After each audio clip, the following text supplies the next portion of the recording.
E aí, Mário? E aí, tudo bem? Beleza, como é que tá? Chegou aí do Arnold. Pô, então. Mas vai, pode falar. Não, mas antes de ter chegado aqui, como é que você chegou aqui propriamente nessa entrevista? Ao invés de falar do Arnold, como é que você chegou nessa entrevista? Então, é sempre legal a gente falar um pouquinho, contar um pouco da minha história, como é que eu vim parar na nutrição. Porque hoje eu tenho alguns seguidores na rede social, as pessoas acabam me conhecendo pela rede social, mas o pessoal não sabe, as pessoas não sabem como é que eu vim parar na nutrição, como que eu construí aquilo. Eu também não sei.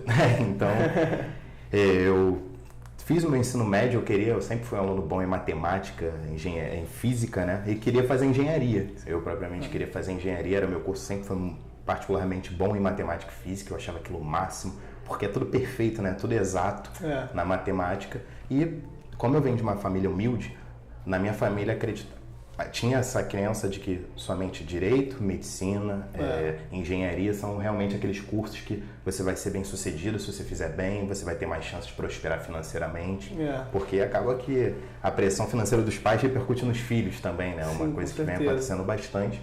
E eu era motivadão, eu sempre fui bom em matemática e física, falei, ferrou, meu futuro é ser engenheiro. Aí eu queria fazer engenharia mecânica. Só que quando eu estava no meu primeiro para o segundo ano do ensino médio, eu comecei a malhar. Tava com 15 anos para 16. Aí eu comecei a malhar, né? Aquela coisa maromba mesmo. Aí eu comecei a pegar um corpo.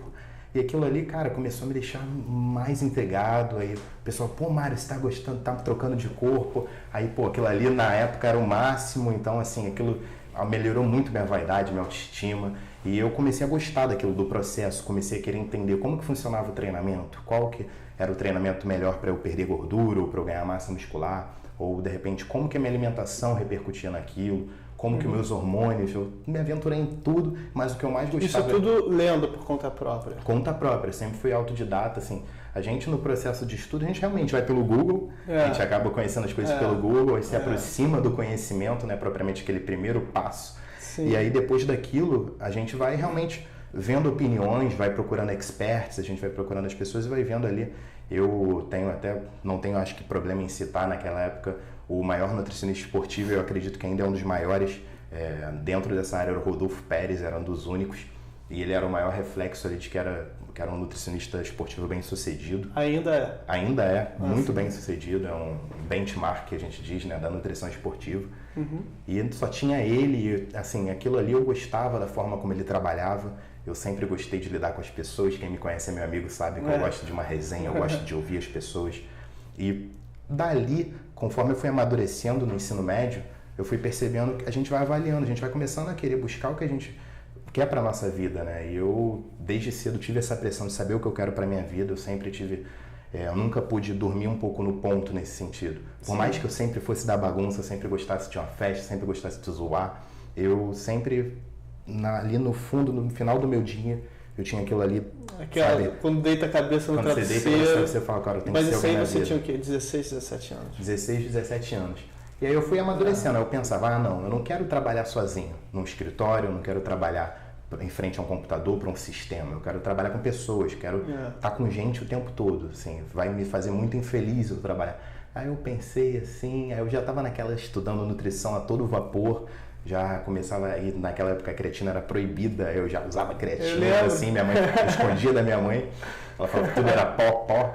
E aí, assim, a gente vai fazendo aquela engenharia com o nosso corpo propriamente, naquela época o esporte que eu me identifiquei foi a musculação, gerou muita identificação para mim, porque quando você passa a estudar um pouco mais, você vê que não é uma questão estética. A gente pode até discutir mais para frente sobre o treinamento de força como, assim, um potencial agente terapêutico muito grande, assim, tem diversas repercussões positivas no nosso corpo. Cria disciplina, cria... Sim, exatamente. E aí eu me aproximei da questão do fisiculturismo propriamente, que a gente pensa fisiculturismo, aqueles caras de sunguinha, grandão, fazendo pose. Mas não, o fisiculturismo é você mudar minimamente seu corpo. Sim. E como isso influencia na tua vida. E trabalha com sua autoestima. Exatamente. Mas você tinha quantos anos especificamente nisso? Eu comecei com 15 para 16, mas aí no meu segundo ano de ensino médio, com 16 mesmo, eu já comecei a mudar, eu comecei a botar para mim, não, quero fazer engenharia de alimentos. Nem sabia o que fazia engenharia de alimentos, mas eu pensei, tem engenharia, vou trabalhar com alimentos. E aí eu fiquei nessa ilusão para mim. E aí meus amigos, eu tenho um amigo, um dos meus melhores amigos, né? Ele tá fazendo nanotecnologia na UFRJ, e naquela época a gente brincava, Mário, você vai fazer engenharia mecânica, e eu vou fazer nanotecnologia porque a gente vai criar a armadura do Iron Man, a gente vai fazer a armadura do Tony Stark. Aí eu ficava naquela pilha, eu fui mudando, até que eu realmente assumi pra mim e assumi que eu queria fazer nutrição. Eu falei, cara, eu vou me aventurar. E aí eu fui muito sacaneado, né? E naquela época, concomitantemente a isso, no meu segundo pro meu terceiro ano, eu tava criando minha página do Instagram também, que eu comecei criando uma página sobre fisiculturismo, para dar notícias sobre fisiculturismo. Tu não começou com nutrição ali? Não comecei. Comecei com 0 seguidores, lá com a Bodybuilding House, o nome da minha página. Aquela coisa americanizada, postando foto dos fisiculturistas. Aí comecei dali a depois dar algumas dicas de nutrição. Sim. A gente pode até voltar para falar disso também. E aí dali eu fui me aproximando. Aí meus amigos no recreio, aí nessa época eu já tava maromba firme. Eu levava ovo cozido no meu recreio, o pessoal comendo salgado da cantina, eu com ovo. Aí todo mundo fazia uma roda. Eu também sempre soube ser zoado, né? Sempre gostei de zoar os outros. Tem que levar numa boa, não pode. Então a gente se reunia, eles abriam meu Instagram. Gente, olha o que o Mário postou aí, Leon, pra todo mundo. Aí todo mundo se cagava de rir, me sacaneando, a coisa toda. Era assim, só que era engraçado. Pô, mas isso exige personalidade, né, cara? Desde novo, assim, você aturar esse tipo de porque as pessoas acham que é simples. É mais simples mesmo quando você tem pessoas pra lerem, você tem pessoas pra curtirem, você tem pessoas pra realmente te mandarem mensagem, ou gostarem, ou aprovarem teu conteúdo, lerem realmente. Mas quando você não tem nada, é muito difícil aquele começo, né? A gente até, quando a gente for falar sobre rede social, eu quero muito falar sobre isso, que é esse começo. Isso é uma coisa que, assim, do pouco que a gente tem feito aqui, você até a primeira entrevista, é o que eu tenho experimentado, assim, que é o não é a regra, né? O sim nunca vem. No geral, assim, ninguém aceita nada, todo mundo diz que... As pessoas fazem um pouco caso para o seu sonho. Mas você tem que continuar, não pode desistir. A palavra é persistência, né? Sim. E abrindo o jogo mesmo, eu criei meu Instagram porque eu queria ser patrocinado por uma empresa de suplementos.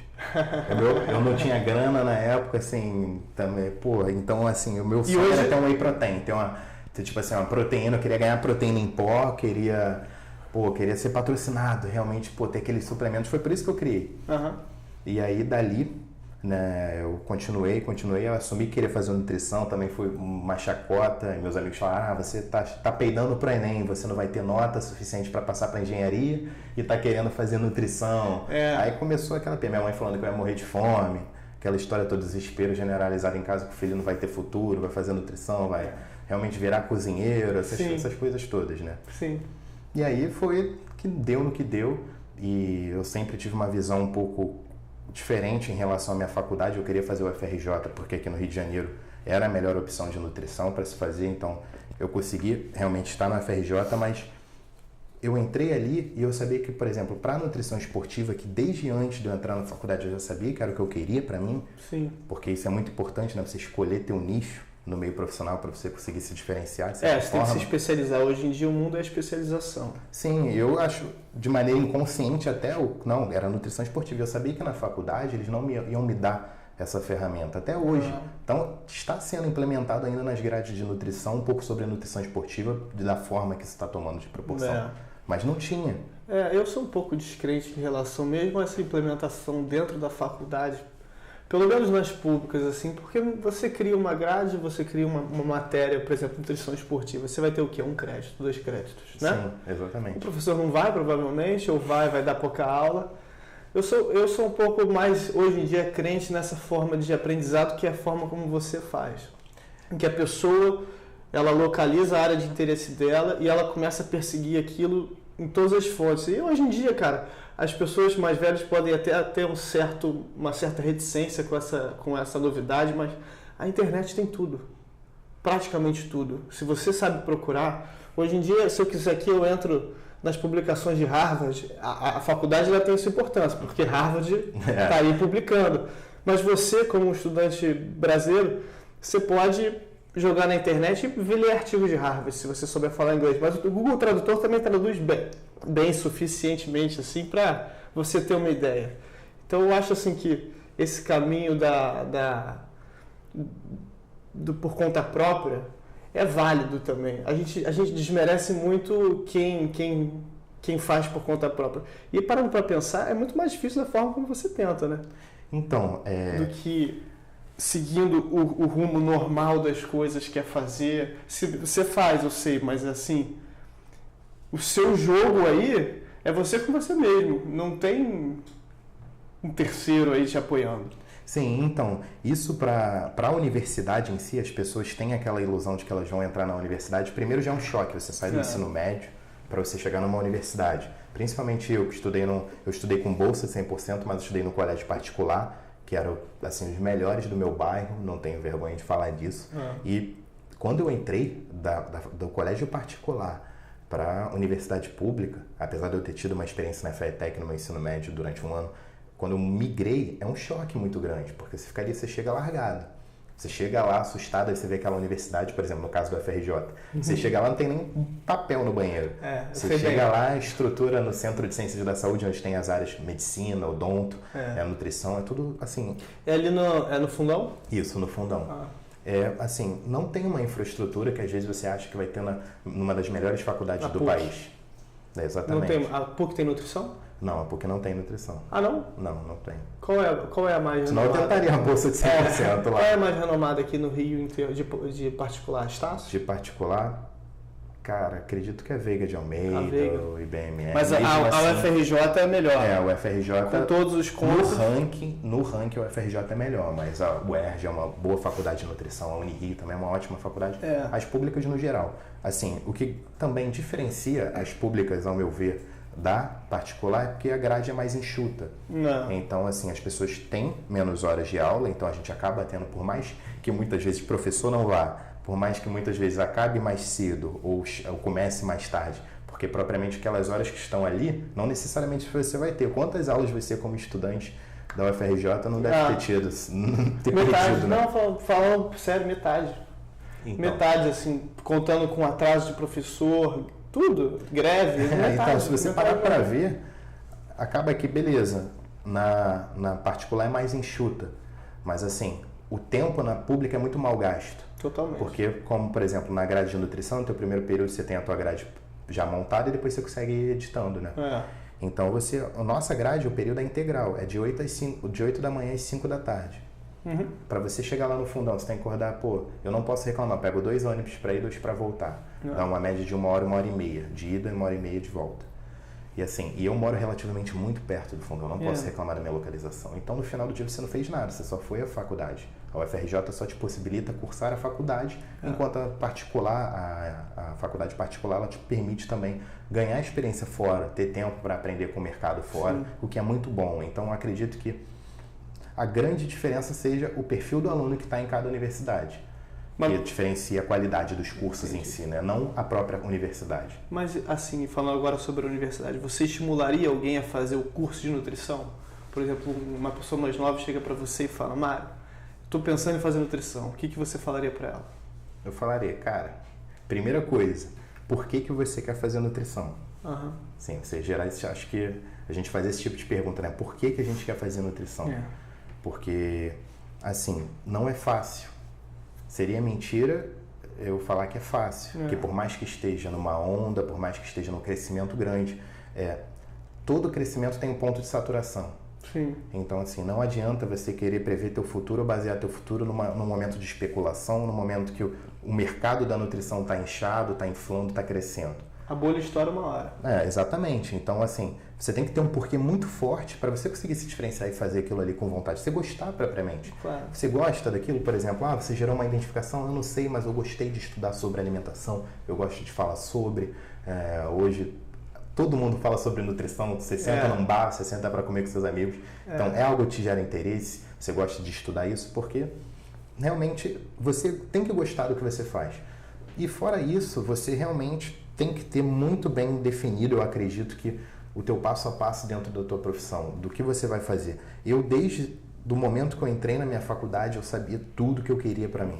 Eu sabia que eu queria organizar eventos, que eu queria estar à frente de grandes eventos, sabia que eu queria rodar o Brasil vendo congressos, eu sabia que em algum momento, quando eu me formasse, eu queria palestrar Brasil afora, eu gostaria também de realmente viajar mundo afora estudando nutrição, eu me vi fazendo aquilo. E assim, eu acho que tudo parte do querer, do quanto seu coração vibra, do quanto você realmente quer aquilo. Porque eu nunca, antes de tinha possibilidade de pensar nisso. Eu não tinha realidade financeira que me permitisse viajar, uma realidade financeira que me permitisse realmente, naquele momento, poder fazer aquilo se eu fosse formado. Não, era tudo muito obscuro e era uma incerteza. Mas assim, eu gostava daquilo. Mas ao mesmo tempo você tem para você, assim, dentro que é algo que vale a pena. Por mais que você sinta que tem as dificuldades inerentes à carreira, é aquele negócio que no final do dia você sente que você fez por prazer, né? Sim, totalmente. Cara, você entra na faculdade, você acha que você já vai ver tudo sobre nutrição. Você vai virar um mestre das dietas. Você entra, você tem aquele ciclo básico, né? Principalmente nas faculdades públicas, você tem essa questão do ciclo básico, em todas elas, né? Na verdade, que é um ciclo básico que é pesado, é bioquímica, imunologia. Tiveram matérias que eu fiquei com 2 de média, assim, em blocos, né? Eu consegui salvar em outros, essa vida de universitário, mas você de cara, quando entra na faculdade, eu sei que as pessoas, eu ando vendo, assim, nos períodos que vieram depois de mim na faculdade, lá na UFRJ, por exemplo, uma certa frustração. Porque as pessoas chegam com uma expectativa que não é. E quando o porquê da pessoa não é muito forte, quando ela não sabe realmente o porquê dela estar ali, ela peida, ela vai embora. Ela desiste. Ela desiste, porque ela não tem aquele alicerce que é assim, não, eu estou aqui por causa desse motivo. Né? Exatamente. Você não tem fundação. Exatamente. Perto de você. Dudu, se você, cara, principalmente para fazer uma faculdade, assim, fazer uma faculdade não é fácil. Eu tô aí, vou terminar a minha em 5 anos e meio, assim, se tudo der certo, né? Eu, assim, passei por vários problemas dentro da minha faculdade, várias barreiras que eu tive que ultrapassar, assim, não é fácil. E, assim, eu sou uma pessoa privilegiada, eu sou uma pessoa que nunca me faltou dinheiro para eu ter passagem para ir para a faculdade. E lá na UFRJ, que é, assim, é um grande ponto forte também desse tipo de faculdade, você vê outras realidades que não a sua, você pode amadurecer como ser humano, às vezes como homem propriamente ou como mulher, você crescer como pessoa, é você ver pessoas ali, cara, que moram em Maricá, indo todo dia estudar lá na UFRJ. Não, é legal pra caramba. Você vê pessoas que, cara, às vezes não podem ir pra aula porque não tem dinheiro de passagem. Ou se tem dinheiro de passagem, às vezes não pode comer. Então, assim, são realidades difíceis. Você concluir a graduação é uma pequena estatística. Muita gente para no caminho. Quase ninguém consegue. Então, assim, e é um momento que, assim, é de muita pressão para o aluno, é um momento de muita pressão para a pessoa, para o jovem que entra ali na faculdade, né? Com aquela questão de querer evoluir, aquela questão de querer ser um profissional, porque todo mundo tem uma ambição. Todo mundo entra ali com alguma expectativa, querendo trabalhar, ganhar dinheiro, realmente crescer como profissional, ter uma família, começar a sua vida propriamente a partir dali da faculdade e ver que aquilo ali, o buraco é mais embaixo. Entendeu? Sim. Então, realmente, esse porquê é fundamental. Mas aí, aqueles que conseguem terminar a faculdade se deparam com aquela realidade assim que contrasta com aquilo que é dito nas rádios, que é: venha para a nossa universidade e garanta uma vaga de trabalho no seu futuro, né? Porque não é tão simples se inserir no mercado de trabalho depois de ter completado uma faculdade. O que você vê assim na área da nutrição? É fácil se inserir no mercado de trabalho ou as pessoas têm que recorrer mais para autonomia? Tem que criar consultórios ou fazer consultas esparsas? Então, ao meu ver, sendo bem sincero, compartilhando a minha opinião, a minha forma de enxergar, o mercado tradicional da nutrição, ao meu ver, não rentabiliza de uma maneira que eu julgo boa, positiva e próspera a nível de rentabilidade, por exemplo, financeira, custo-benefício de hora de trabalho. Sim. O valor da hora de trabalho da nutrição, por exemplo, se você for concursado num hospital, se você trabalhar com nutrição clínica, porque também tem diversas áreas. Com certeza. Às vezes a pessoa não gosta de trabalhar em consultório, às vezes a pessoa gosta mais de hospital. Por exemplo, no meu mercado, do mercado que eu quero me inserir, que é o mercado da nutrição no consultório, que é o fato de você ser mais autodidata, tem mais possibilidades. Mas você tem mais possibilidades porque quando você entra nesse tipo de mercado, você entra como um empreendedor. Você tem que parar de pensar a nível de, beleza, é nutricionista esportivo ou nutricionista clínico, não. De um lado da nutrição, você trabalha para o mercado tradicional, você vai ser um trabalhador que vai trabalhar para alguém, vai responder a alguém, alguma instituição. Por exemplo, no meu caso, eu soube que eu nunca queria hospital também, porque no hospital eu sabia que eu ia trabalhar com as ferramentas que eles me oferecessem para trabalhar com meus pacientes. Você não tem a sua autonomia. Eu não tenho a minha autonomia. Eu vou responder a alguém, alguma instituição. Então isso nunca foi, eu nunca consegui me deparar com isso e ficar bem, né? Estar bem com isso, satisfeito. E no mercado tradicional da nutrição, ao meu ver, as horas de trabalho são mal pagas. Assim, você sabe qual é a média? Cara, eu chutaria assim, por exemplo, se você pegar um contrato de 2 plantões por semana num hospital assim, bom, relativamente bom, da rede privada, seria de R$2.000, R$3.000. E aí uma pessoa dessa conseguiria pegar, para ter vida, no máximo 2 contratos para ter vida, né? Ter dias de descanso também, que ela teria 4 plantões por semana.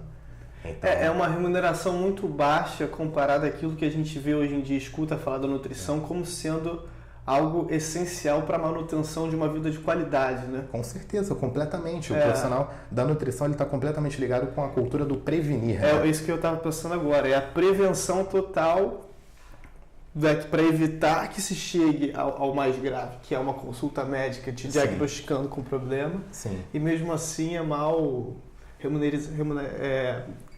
paga, né? Sim, perfeitamente. No Brasil, principalmente, isso está mudando aos poucos. Eu acredito que nas próximas gerações agora vai mudar ainda mais. E está mudando.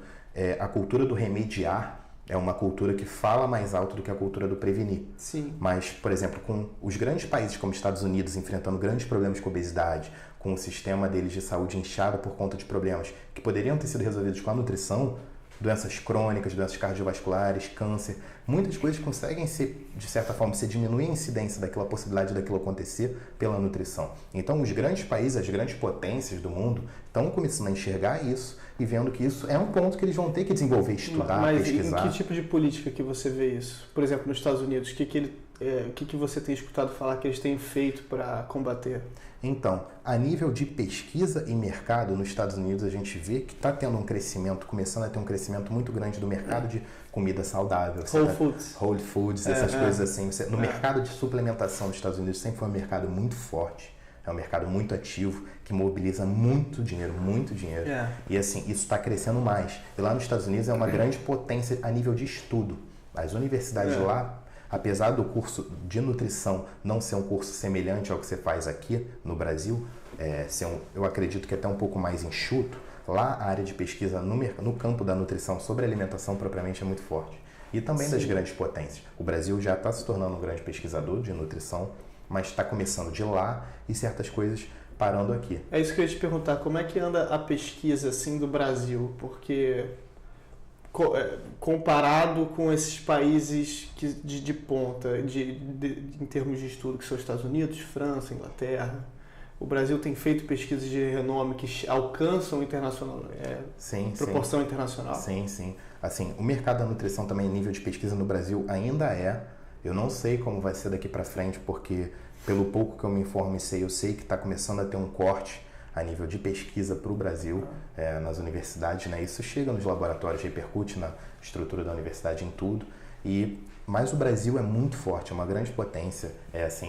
O FRJ é uma grande potência a nível de pesquisa, a USP. A gente tem profissionais que aqui, por exemplo, palestram lá fora. Então, várias vezes, vários brasileiros, pesquisadores vão para congressos internacionais apresentar trabalhos. É porque muita coisa não é veiculada à mídia, muita coisa não chega nas redes sociais, essa parte de como a nossa pesquisa tem importância a nível mundial também. Mas muitos, por exemplo, alimentos aqui no Brasil, o açaí, por exemplo, que é alvo de pesquisa aqui no Brasil, porque é um alimento que também aqui é muito bem cultivado, que é muito presente na nossa alimentação. Então, o Brasil, e realmente a faculdade de nutrição no Brasil é uma faculdade muito bem estruturada, se você for comparar realmente a nível mundial. Eu tinha uma ideia, assim, mas é bom saber, né? É bom saber que...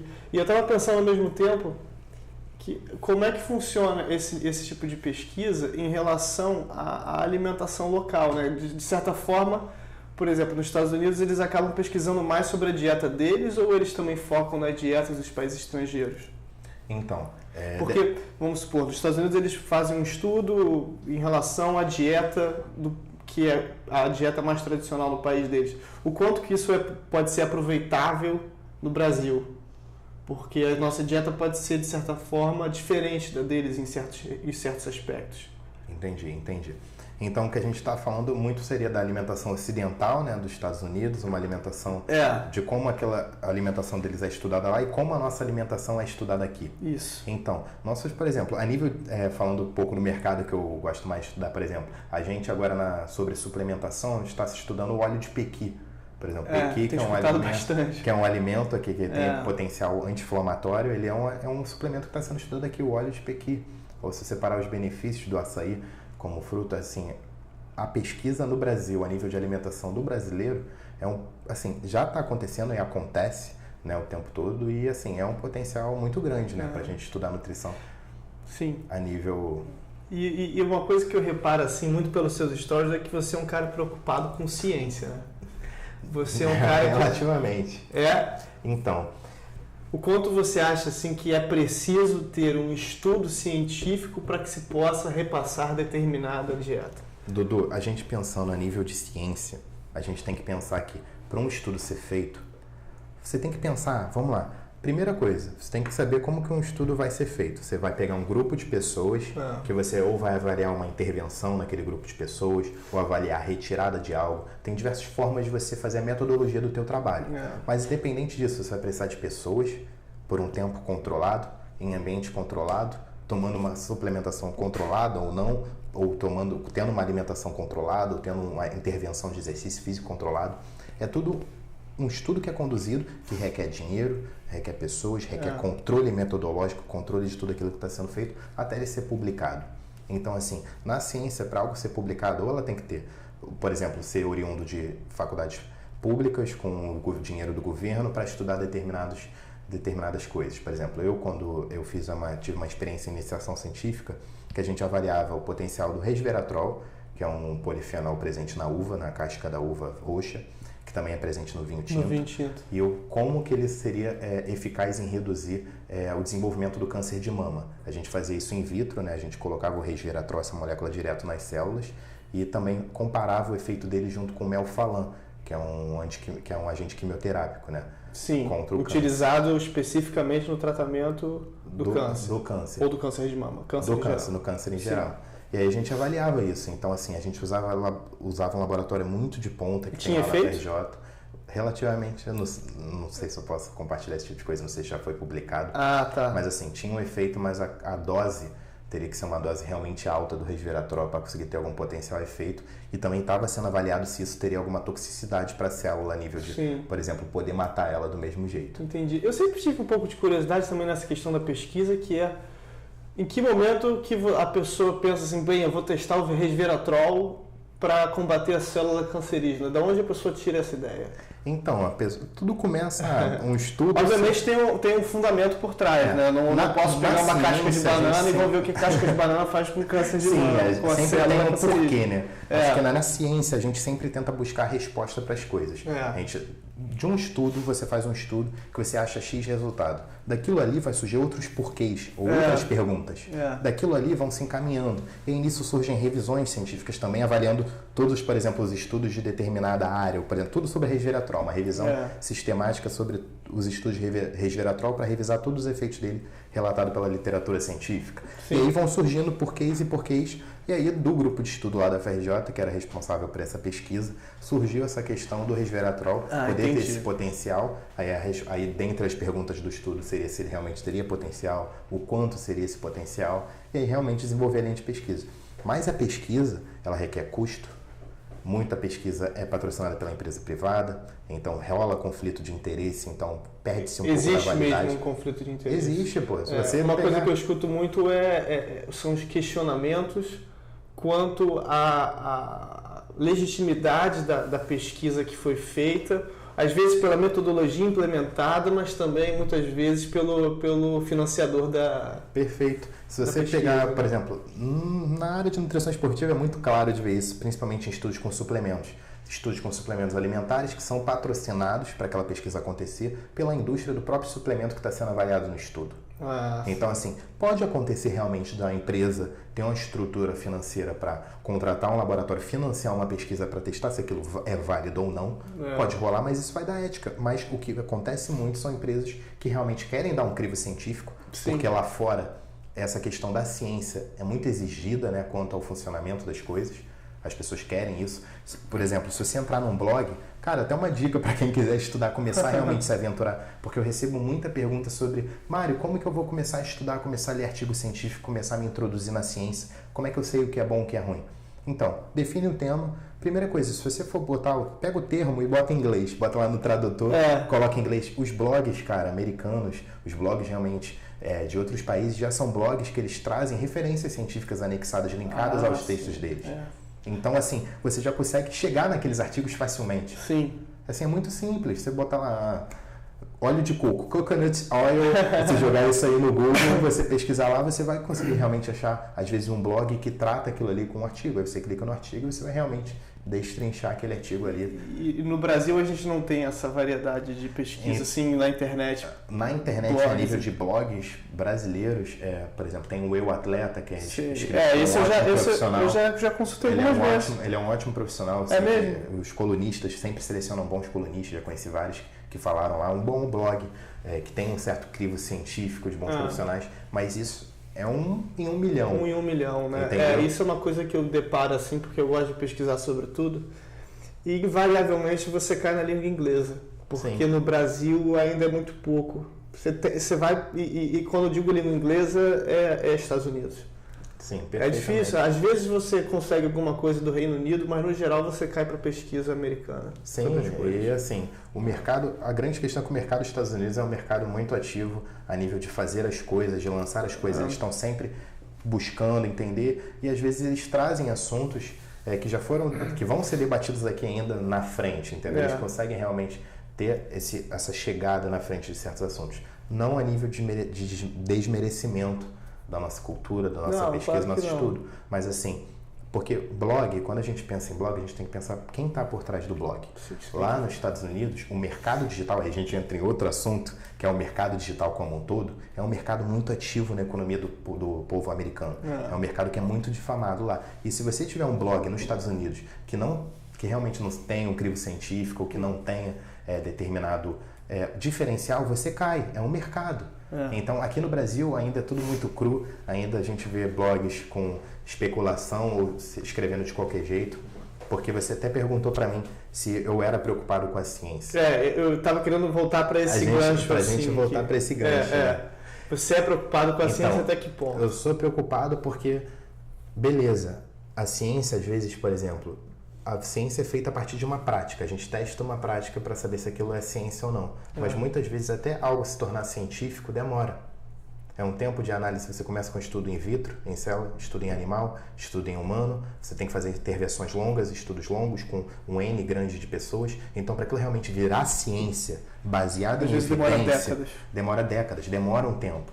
Então, hoje o que surge é a grande diferença entre a ciência e também o mercado que é, no caso, o mercado daquilo que ainda está sendo estudado, mas que também não virou ciência propriamente dita e fixada. Publicada, comprovada e criticada. Sim, e isso como posicionamento, porque ainda mais no mercado da nutrição surgindo blogueiras o tempo todo, surgindo pessoas falando. É um assunto que a gente vai ter que tratar. Todo mundo fala sobre nutrição. Todo mundo isso fala. É uma coisa assim, eu que particularmente não tenho absolutamente nada a ver com a nutrição, sou advogado, sou mestrado em Direito, mas a partir do momento que você abre aquele feed do Instagram, tudo é nutrição. Não, tudo é nutrição ou educação física, né? Mas, no geral, é nutrição. Acho que é um pouco desse efeito também dessas blogueiras. Nutrição é um dos mercados que eu já mais falado e, assim, quem não senta num bar não vai ouvir alguma coisa sobre alimentação, isso aqui engorda, vou beber isso aqui, certeza. Essa cerveja eu vou ficar embuchado, assim... Sempre rola algum papo sobre. E isso, assim, vai continuar acontecendo, vai acontecer cada vez mais. Mas, assim, como o meu posicionamento, como eu me julgo uma pessoa que é estudante da área, que é uma pessoa que, assim, busca realmente passar credibilidade, passar realmente prova daquilo que eu falo, porque hoje é muito simples eu chegar e alegar algo, eu chegar e afirmar algo. Eu posso falar pra você que óleo de coco emagrece aqui agora. Baseado em quê?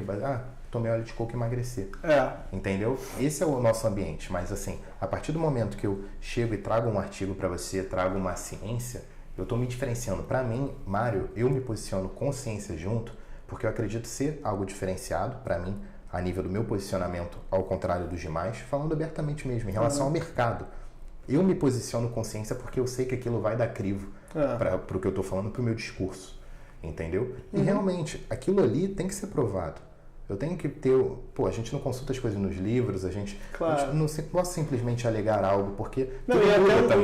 Às vezes é um reconhecimento, até um esforço de certas pessoas que por anos estudaram aquilo para poder trazer algum acréscimo real à nutrição, né? É um reconhecimento às pessoas que estudaram para aquilo. Sim, exatamente. desconsiderar o estudo das pessoas é uma forma de jogar o trabalho delas no lixo, se for um estudo bem feito, né? Não, completamente, com certeza. E agora você estava, agora a gente estava falando em off, você estava no Arnold, né?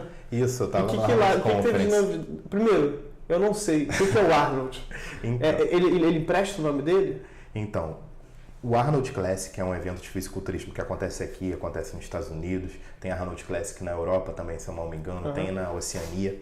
É um evento de fisiculturismo, é um campeonato de fisiculturismo que acontece no mundo todo com o aval do Arnold, é um evento do Arnold. O Arnold está sempre, ele estava lá, esse fim de semana, o pai de tudo estava lá, o pai da musculação estava lá.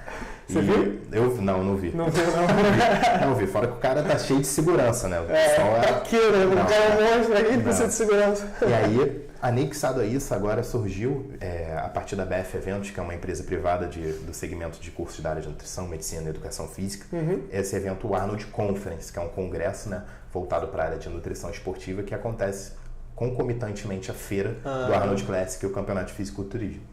Maneiro. E aí, o que teve de novidade lá apresentado? Eu vi que você estava interessado. Ali, então, né? Dudu, sinceramente, a gente ainda vê muito do mesmo e cada vez mais estudos e afirmações validando o do que já é falado, entendeu? Assim, quando a gente fala... Você quer dizer...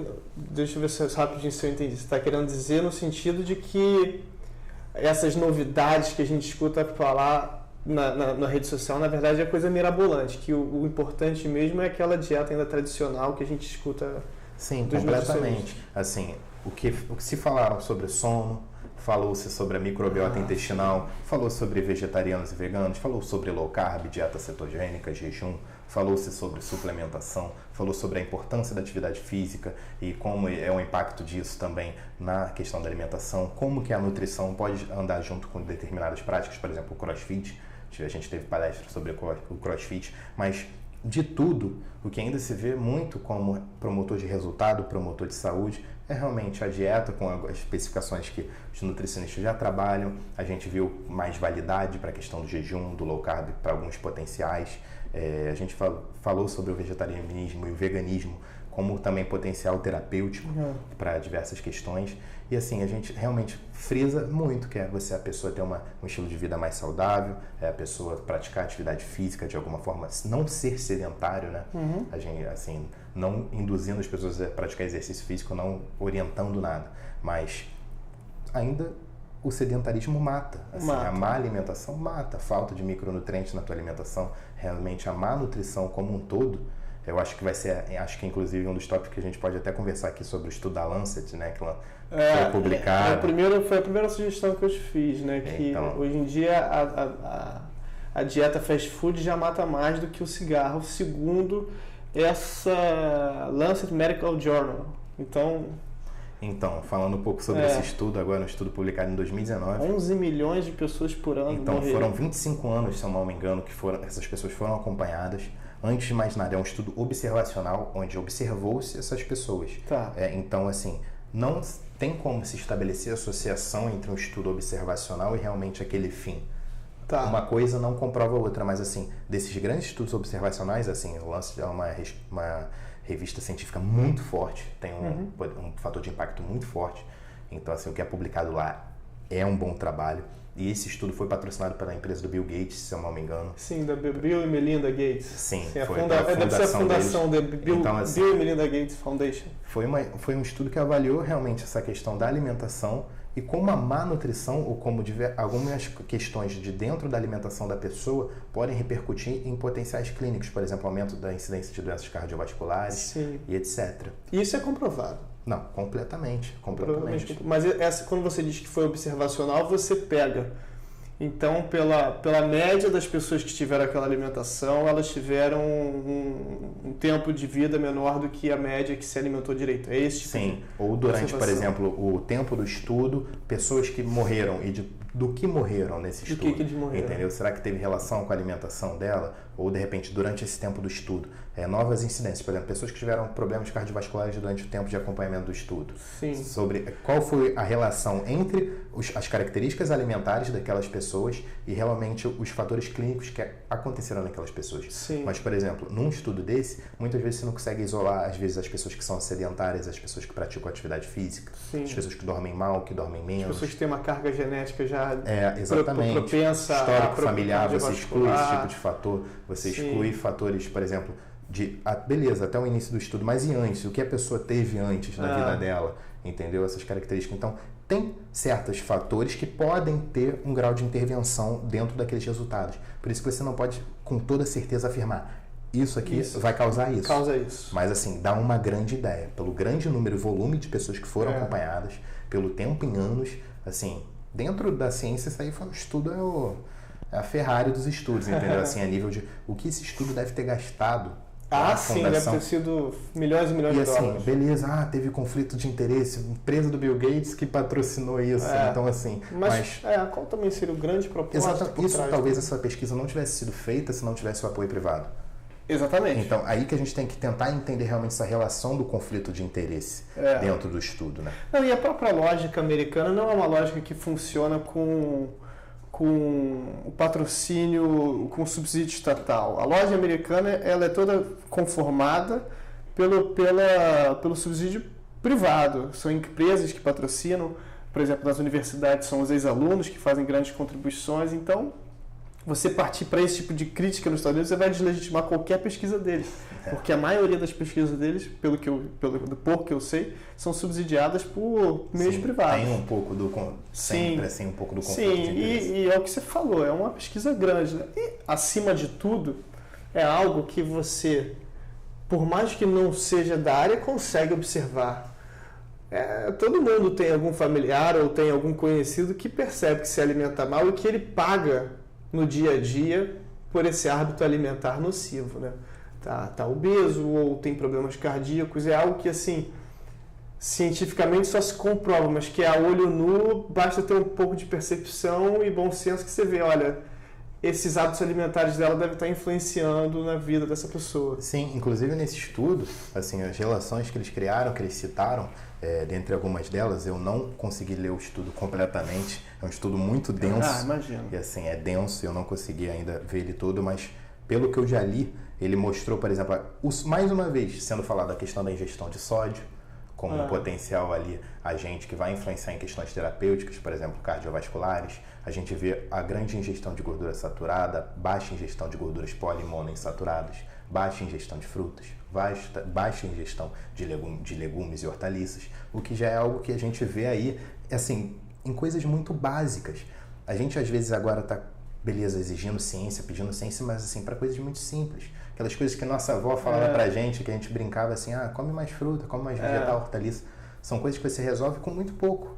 E é uma coisa que você para pensar, não são alimentos inacessíveis, né? Na verdade, muitos desses alimentos que fast food podem ser mais inacessíveis do que comprar uma verdura no mercado, né? Então, tem um estudo também que é muito interessante, que eles avaliaram, eles perguntaram para as pessoas, primeira coisa, eles perguntaram para os jovens qual que seria o tipo de alimento que engorda mais. Aí eles tinham os alimentos doces, os alimentos gordurosos e os alimentos doces e gordurosos. Sim. A pesquisa mostrou que os jovens, eles acreditavam que o alimento gorduroso, somente gorduroso, seria o tipo de alimento ali que mais engordaria, que mais geraria prejuízo, sendo que na verdade é o doce e gordo ao mesmo tempo, né? O alimento que é doce e gordo.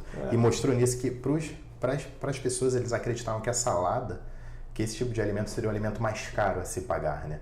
Eles tinham essa percepção. Só que não, né? A gente vai no lanche do McDonald's, com R$30 ali que você gasta num lanche daquele bem caprichado de McDonald's. E que é bom. É bom, eu gosto. Eu não. É bom. A gente pode... Ninguém tá aqui pra dizer por favor, ninguém me julgue, mas eu como, assim, se eu falar que eu não como. Quem nunca chegou doidão de uma festa vai querer comer aquele McNight. Depois você vai querer uma hortaliça, né?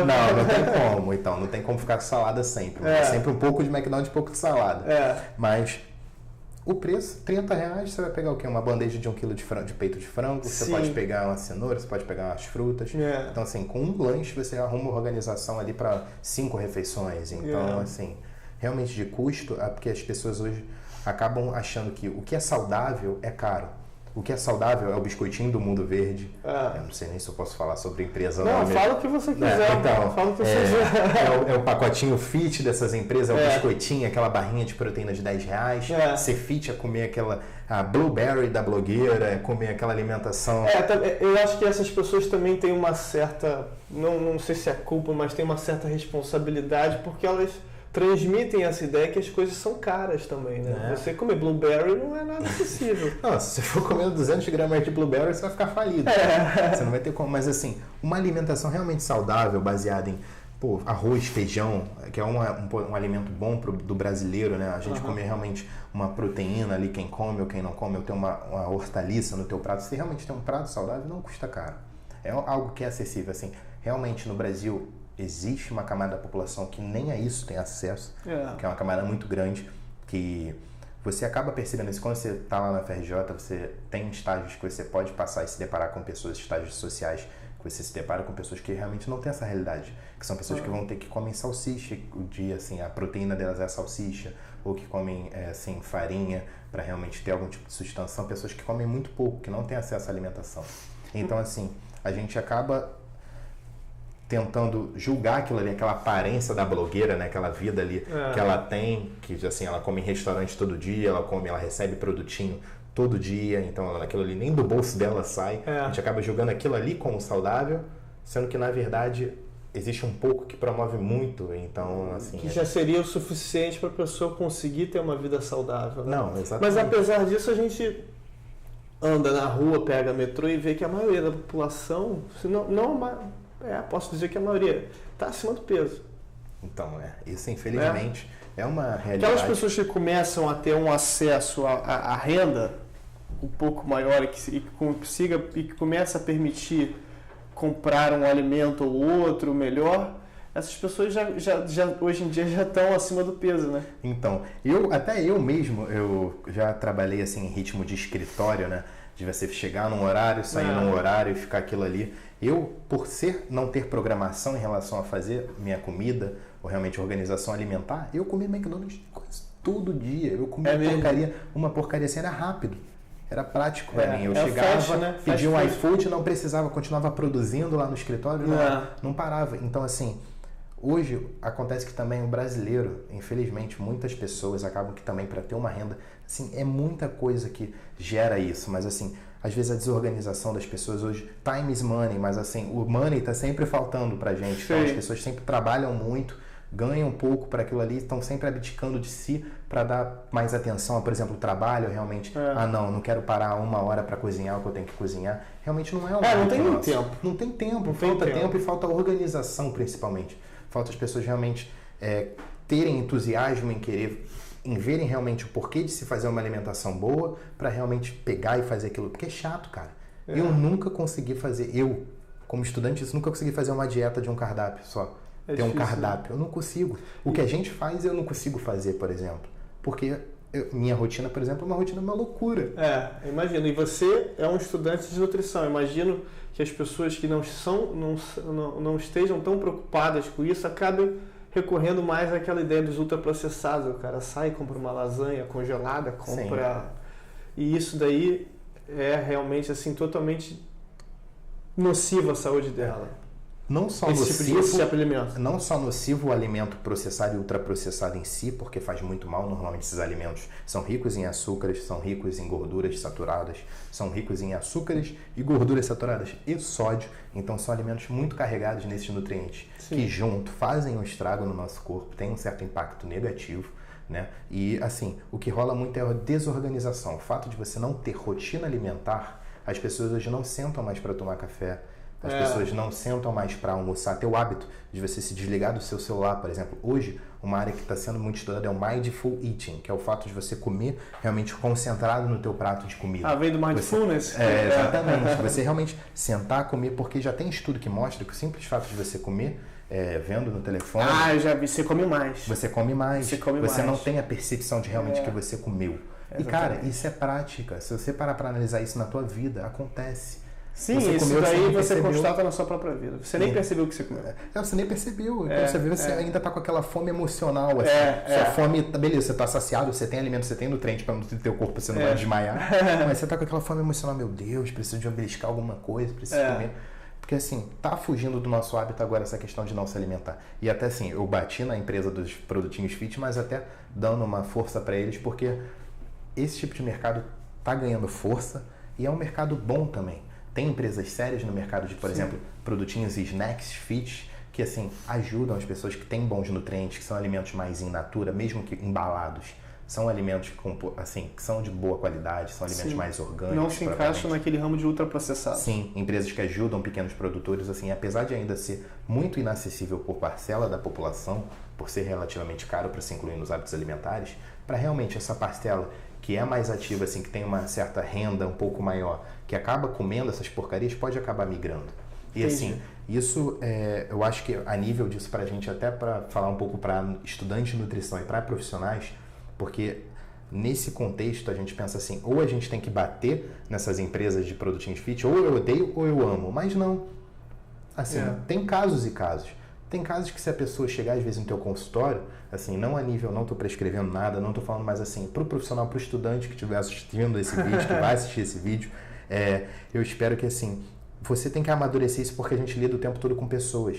Então se você chega para mim, Mário, eu sou uma pessoa completamente desorganizada, eu sou uma pessoa que tem a vida muito ativa, eu não tenho tempo para comer, eu vou chegar para falar para você, dane-se, arruma tempo para você comer. Se vira, larga o seu emprego e você vai me largar quando eu for profissional e quando você for se consultar comigo, você vai me largar e vai procurar outro. Então, assim, surgem agora no mercado opções boas para você realmente enquadrar, então cada vez mais está se tornando mais fácil você ser saudável relativamente, você ter uma alimentação melhor, né? Sim. Então, assim, e assim, eu acho que a gente tem que falar um pouco para resgatar esses hábitos, resgatar o momento de você comer, realmente resgatar o hábito de você gostar daquilo, de você participar ativamente daquilo, porque as pessoas cada vez mais estão esquecendo de comer. Sim. E a gente até falou aí como que a nutrição tem esse fator de impacto, né? A questão da saúde, da longevidade. Sim, total. E agora, aproveitando esse gancho assim, de cultivar hábitos saudáveis, eu sei que você é um cara que se preocupa com a questão do sono. Né? A importância do sono, né? Então, por mais que você não durma muito. Eu não sou... Mas vamos lá, porque eu recentemente tenho assistido bastante coisa sobre a importância do sono e eu venho ficado chocado com realmente o quão importante é e o quão pouco de atenção a gente dá. O próprio especialista que eu escutei falando, ele fala que o sono, dormir, seria uma das ferramentas mais democráticas de disseminação da saúde, porque dormir tem uma função essencial na manutenção do seu corpo, na manutenção saudável do seu corpo. E mesmo assim, as pessoas fazem pouco caso. E por que ele diz que ele é democrático? Porque está no acesso de todos. Da pessoa mais pobre da Terra, a pessoa mais rica, elas dormem.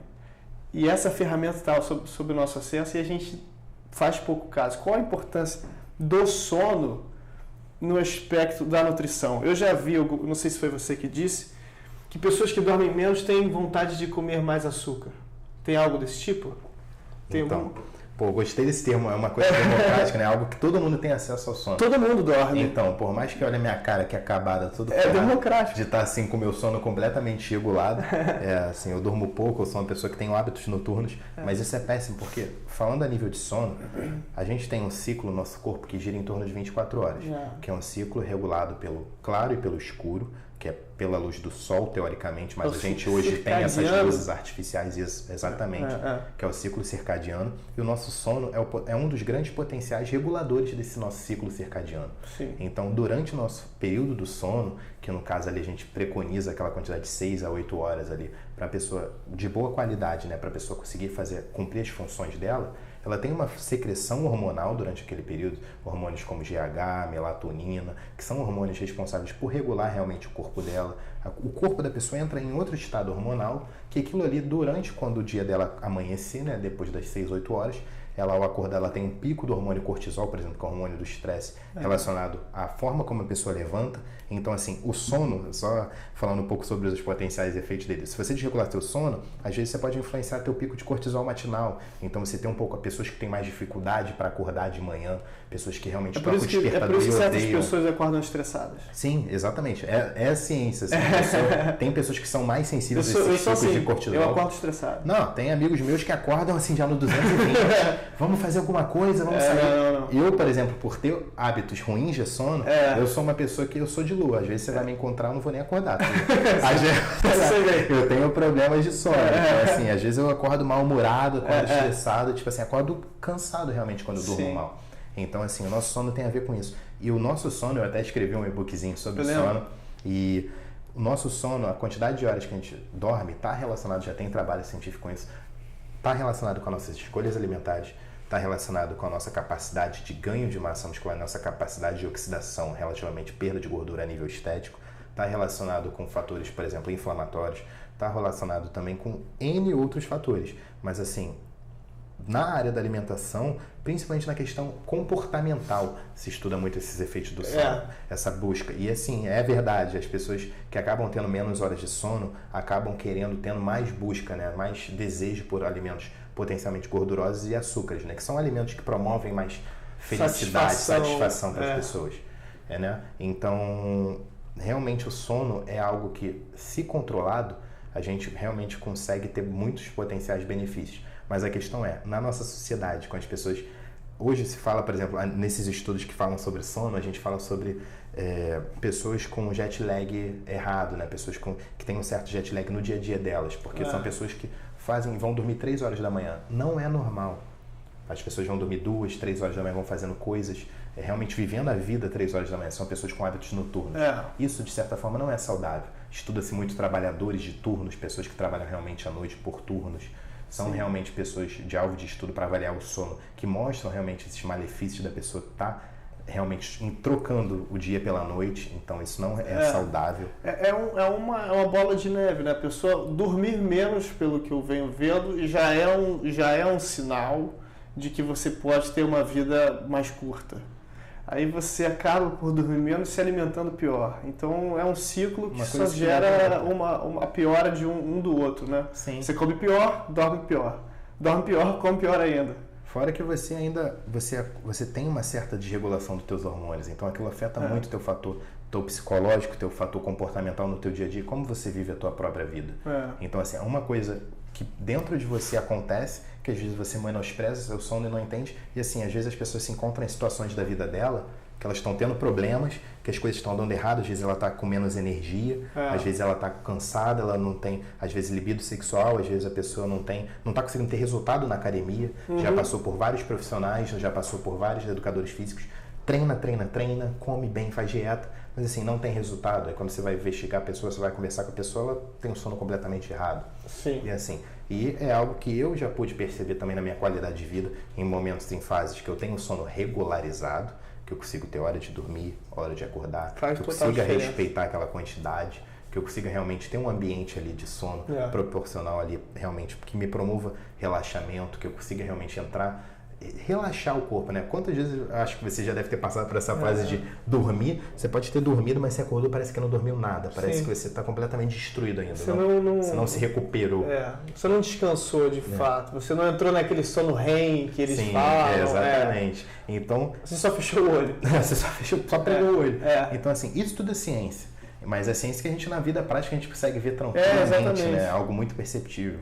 E em relação, a gente estava falando do sono, a percepção de que você dorme e você consegue sentir efeitos reais na sua vida. E em relação à nutrição, você assim que é da área, você sente que uma rápida melhora nos hábitos alimentares já muda o comportamento da pessoa? Cara, completamente. Qual é o grau assim de importância de uma boa alimentação no nível de felicidade, no nível de bem-estar de uma pessoa? Então, para a gente conseguir ilustrar isso, eu vou tentar falar de potenciais nutrientes, potenciais mudanças na ingestão desses nutrientes e potenciais coisas que isso poderia te acarretar. Por exemplo, vamos supor, a pessoa entrou na moda do low carb, que é reduzir o carboidrato. Vamos lá no low carb. Vamos começar falando do carboidrato, que é algo que é muito polêmico, a gente fala sempre. A pessoa entra no low carb e reduz o carboidrato. Ela reduziu o carboidrato, a pessoa, ai meu Deus, carboidrato, não vou comer fruta, não vou comer fibras, farinhas, por exemplo, aveia, não vou comer mel, não vou comer hortaliças, legumes, nada. Não vou comer nem arroz, nem feijão, nem nada. Tô low carb. A pessoa vai ter uma menor ingestão de carboidratos. Por reduzir esses alimentos, ela vai ter uma menor ingestão de micronutrientes. E esses micronutrientes são cofatores de N reações no corpo dela, que desde a síntese de hormônios, desde a questão da contração muscular, às vezes da recuperação muscular da pessoa, da função cognitiva. O carboidrato tem muita relação com a função cognitiva da pessoa. O carboidrato é um alimento que promove felicidade, então assim, isso é verdade. Então a pessoa quando corta, ela acaba se tornando uma pessoa, ela tem uma secreção maior de adrenalina e cortisol, por ter a insulina reduzida, né, pela baixa... Ela está num nível de estresse maior. Ela está num nível de estresse maior, submetendo o corpo dela naquele estresse. E se você, por exemplo, você que trabalha em escritório, você é uma pessoa que trabalha ali, por exemplo, quer ler um livro, a pessoa começa a ter declínios na função cognitiva dela, pela ingestão errada de carboidrato. Ou a pessoa passa a se sentir mais fraca, pela falta de energia que a glicose fornece para o corpo dela. Ou ela passa realmente a ter uma diminuição da produção de testosterona, porque ela diminuiu o carboidrato, ou seja, carboidratos são calorias também, ela reduziu drasticamente as calorias da dieta dela, e isso gera um prejuízo na função hormonal, entendeu? Sim. Então, e a falta de vitaminas, que são cofatores desses hormônios, diminuem a função hormonal, que diminui a libido sexual, ou vão diminuir, o sentimento dela de felicidade, o sentimento dela de recompensa, porque está ligado com neurotransmissores do nosso cérebro também, que são ligados ao nosso estado emocional como um todo. Então, assim, a má nutrição pode levar à depressão, a má nutrição, a nutrição errada, né? Ela pode levar a maior taxa de lesões durante um treinamento. A pessoa que às vezes treina muito, tem uma rotina muito estressante, isso é um potencial aumento de risco de lesão, por exemplo, a nível falando do esporte. Então, tudo isso está relacionado e linkado. Por exemplo, a alimentação, esses prejuízos da má alimentação, essa questão da falta de certos nutrientes, pode gerar problemas na microbiota intestinal da pessoa, ao intestino dela como um todo. E a microbiota está ligada à síntese de hormônios, está ligada ao sistema imune. Assim, fala-se muito que o intestino é o nosso segundo cérebro. Porque realmente o intestino, o desenvolvimento de determinados grupos específicos de bactérias está ligado com a reação de síntese de hormônios do nosso cérebro, neurotransmissores. Por exemplo, o GABA, hormônios que são relacionados a sentimentos de recompensa, prazer, motivação. Então, tudo isso acaba que tem estudos que mostram, ligando, né, questões alimentares a fatores de depressão, a incidência realmente de problemas que estão a nível neurológico, né? Então, a alimentação pode fazer coisas que a gente não tem nem ideia. Que às vezes às vezes a gente tem aquilo e nem sabe que tem aquilo, que poderia ter sido evitado ou minimizado, né, com a questão da alimentação. Então, uma pessoa que esteja num quadro depressivo, ela, além de ter que procurar um psicólogo, um psiquiatra, ela deve procurar um nutricionista. Sim, acho que um nutricionista, até falando do mercado de trabalho, nutricionista se encaixa completamente. O quão comum é que um psicólogo ou um psiquiatra recomende um nutricionista? Ainda não, eu nunca passei muito por psicólogos, apesar de eu ser super adepto e apoiador desse nível de pessoa, porque hoje na sociedade que a gente vive... A gente precisa de mais maturidade. A gente precisa, realmente, o apoio psicológico é fundamental. Então, assim, eu sou muito pró as pessoas procurarem, mas não é comum ainda. Por mais que isso seja uma tendência do futuro, isso vai mudar. Cada vez mais o conceito que se cria em relação à nutrição, psicologia, medicina é o conceito da equipe multidisciplinar.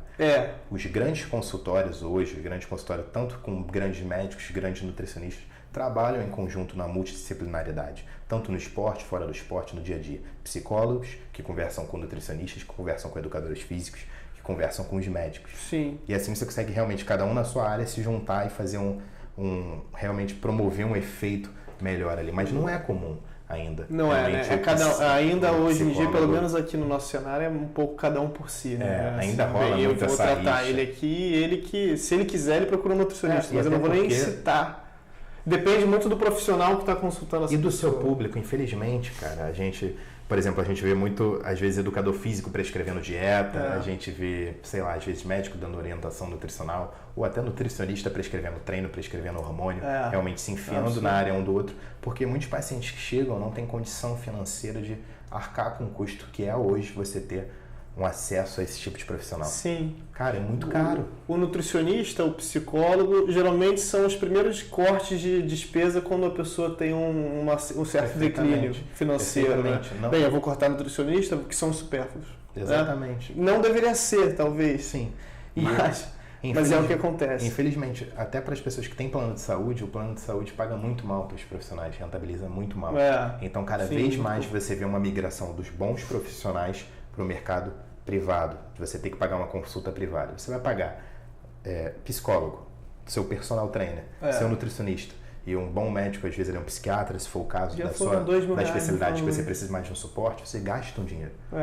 E assim, o Brasil está quebrado, a gente sabe que as pessoas estão quebradas. E as pessoas aí, por causa disso, acabam socorrendo um pouco nas redes sociais, né? Exatamente. Por isso que realmente as pessoas acabam sendo mais autodidatas, buscando, pesquisando, porque, assim, ao mesmo tempo que isso pode ser algo muito bom, isso pode ser o algoz, porque muitas vezes a gente acha que, beleza, a internet tem tudo, mas assim, ela ali não vai ter a visão clínica de um profissional que senta, que te olha no olho, que vê teus exames, que realmente avalia, que toca em você, que realmente te escuta, que está ali com o momento, que sente você. Acho que a tecnologia, a rede social, ela não consegue isso. Hoje em dia, eu estava até outro dia assistindo a televisão e já vi que eles têm começado a fazer, não na nutrição, obviamente, mas na área médica em si, consultas por videoconferência, que o Brasil está começando a regulamentar isso. Assim, de certa forma, tudo pró e contra, né? Porque você pensa, bem, como é que você vai acessar aquele cara que mora no interior do país? O nutricionista não chegou no interior do Amazonas. Então, é difícil para um cidadão lá do interior de Belém, do Amazonas, ter acesso. Então, nesse ponto, é importante, né? Mas a gente tem que ter uma preocupação muito grande com a qualidade da informação que chega lá. E aí que entra, principalmente, as agências e os conselhos profissionais, né? Você tem que saber o que o Conselho Profissional da Nutrição faz em relação a isso. Qual é a preocupação que o Conselho Profissional de Nutricionistas tem em relação ao uso das redes sociais? Ele fiscaliza bastante? Então, a maior parte da fiscalização hoje, por exemplo, a nível de rede social, o profissional de nutrição ele não pode fazer a primeira consulta com a pessoa, no caso online. Ela pode fazer, por exemplo, o retorno dela, mas a primeira consulta tem que ser feita presencialmente. Na educação física, já os treinos podem ser prescritos à distância, apesar de que, para mim, isso é um pouco esquisito, né? Porque, da mesma forma que uma pessoa que vai ser avaliada por você no consultório, para você prescrever uma dieta, ela tem uma avaliação semelhante à pessoa que vai ter um treino prescrito. Às vezes a pessoa tem um grau de lesão, às vezes a pessoa tem um erro postural que não é avaliado pelo profissional de educação física. São coisas que às vezes só são detectáveis presencialmente. Presencialmente, né? Perfeito. Tanto na nutrição como na educação física tem isso. Mas um pode e outro não. Então isso gera realmente um ruído sobre as informações. Isso tira também, de certa forma, um aval do nutricionista, enquanto o educador físico tem. Porque tem muitos educadores físicos que realmente prescrevem dieta e treino online, né? Que eles acabam entrando nesse mercado. Mas voltando ao foco da pergunta, a questão do Conselho de Nutrição fiscalizar as redes sociais ainda é muito baixo. O que acontece realmente são as pessoas mesmas que fiscalizam. O próprio profissional eles contam para as denúncias dos usuários. Isso, exatamente. Mas assim, ainda é muito baixo. Eu, por exemplo, já fui denunciado 4 vezes. Por quê? Porque, por exemplo, vamos supor, fotos de antes e depois são proibidos. Tá aí uma pergunta. Por que o antes e depois... Eu entendo por que o antes e depois é proibido, mas ao mesmo tempo eu acho que o antes e depois é uma ferramenta interessante. Sim, no meu caso, eu postei uma foto. Porque permite que as pessoas concluam por A mais B que realmente houve uma mudança ali, mas é porque certamente tem gente que abusa, né?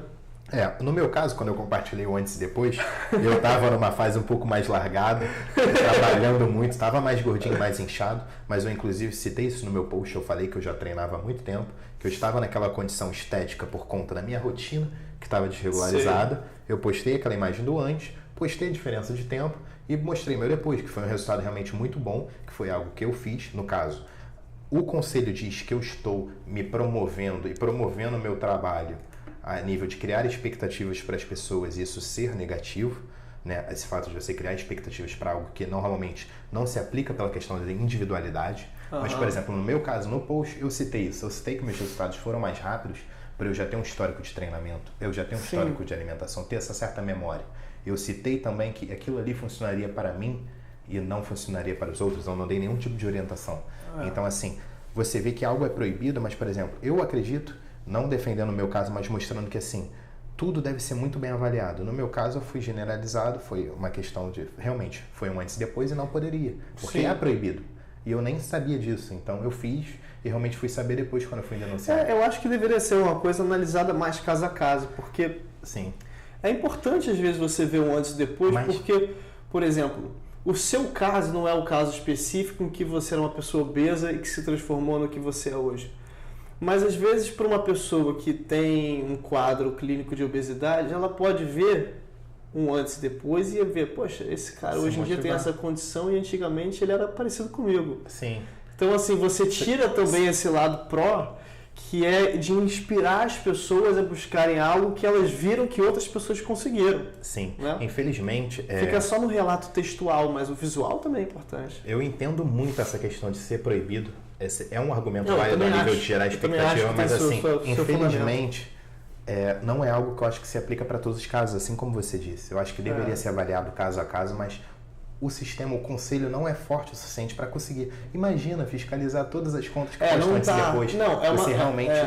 você teria que contar muito com o bom senso das pessoas, o que não existe. O que não existe. E, consequentemente, você proíbe. Exatamente, porque da forma que eu me postei bem, que eu realmente fui sensato no meu argumento, no meu texto de apoio à minha imagem ali, porque se fosse só minha imagem deslocada, realmente seria ali, porque no meu caso, no meu resultado foi em 4 meses.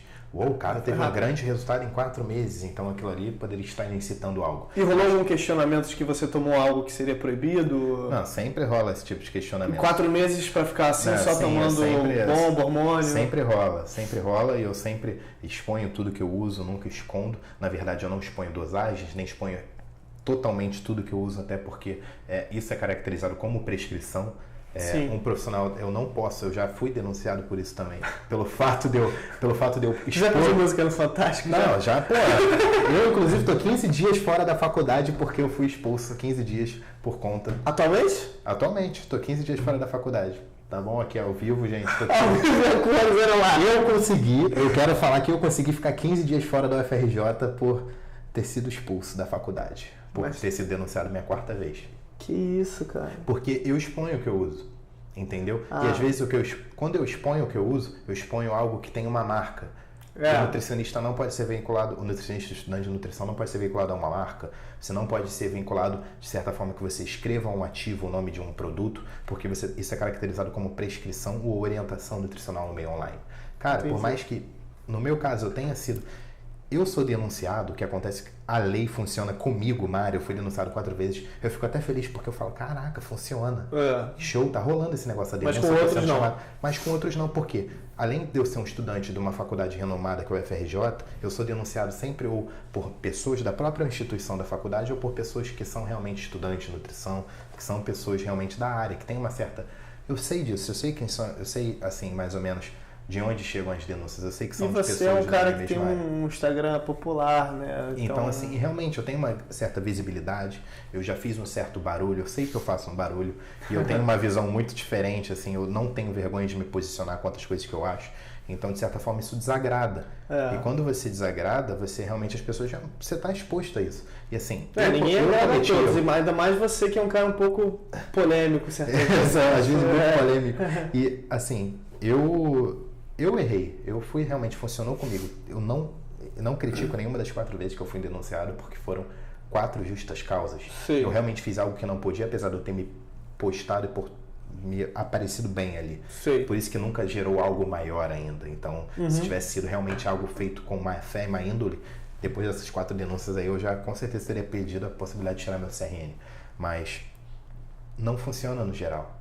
Tem muita blogueira, Realmente, eu sou peixe pequeno. Existe muito peixe grande nesse mercado que não é nem tocado, nem chega nele. Intocável. É intocável. Existem pessoas intocáveis. Porque a nível de visibilidade, aquela pessoa, assim, rola assim, o cara tem um potencial de visibilidade, ele dá, às vezes, uma visibilidade para nutrição muito grande, que às vezes você chegar e bater naquele cara vai ser algo que vai gerar um prejuízo. Contraprodutivo à própria carreira. A própria carreira, a própria imagem da nutrição em si. Porque isso é um mercado também, né? E, de certa forma, eu sou um peixe pequeno perto desse mar, né? E eu sou um graduando em nutrição. Então, a minha imagem é muito mais sensível do que a desses caras. E existe uma diferença entre a pessoa que não estuda nutrição e se posta, a pessoa que é estudante de nutrição e se posta, porque a partir do momento que eu sou um leigo e escrevo qualquer coisa sobre nutrição, dane-se. Não tem órgão que vai fiscalizar isso. Mas a partir do momento que eu sou um estudante de nutrição, um graduando, eu estou numa universidade, a universidade responde pelas coisas, pelos meus atos. Então as denúncias são feitas e chegam pela FRJ. Entendi. Sim, eu sempre fui muito bem instruído dentro da FRJ, sempre fui bem uma pessoa que tive suporte do corpo de professores em relação à orientação a essas denúncias, a esse apoio nessa parte. Eu realmente tive esse tratamento diferenciado por fazer parte da FRJ, também tive um pouco mais de visibilidade por ser de lá, mas na questão da nutrição, para o aluno, a universidade que responde. Assim, quando você é um profissional, o Conselho de Nutrição trata diretamente com você como profissional, sem mais a faculdade como ponte. Entendi. Então tem uma gravidade aí, porque você está representando, de certa forma, a palavra da UFRJ. Né? Sim. Mas alguma vez alguma dessas denúncias foi por posicionamento seu pessoal?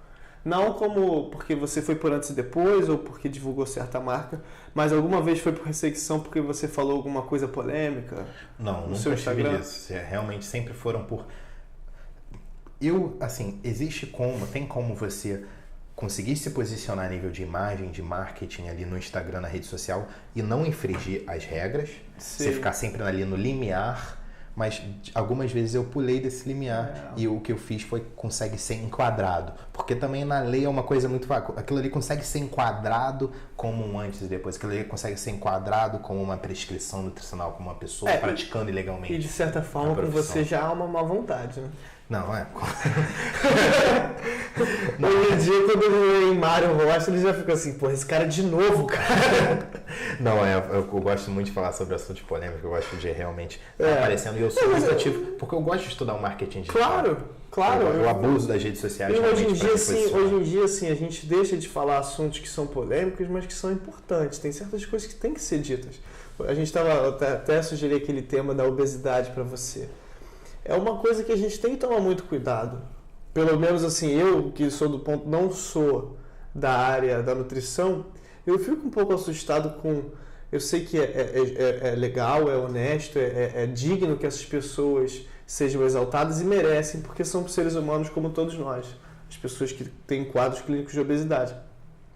Mas a minha preocupação é o quanto que isso não pode gerar um sentimento de acomodação nas pessoas.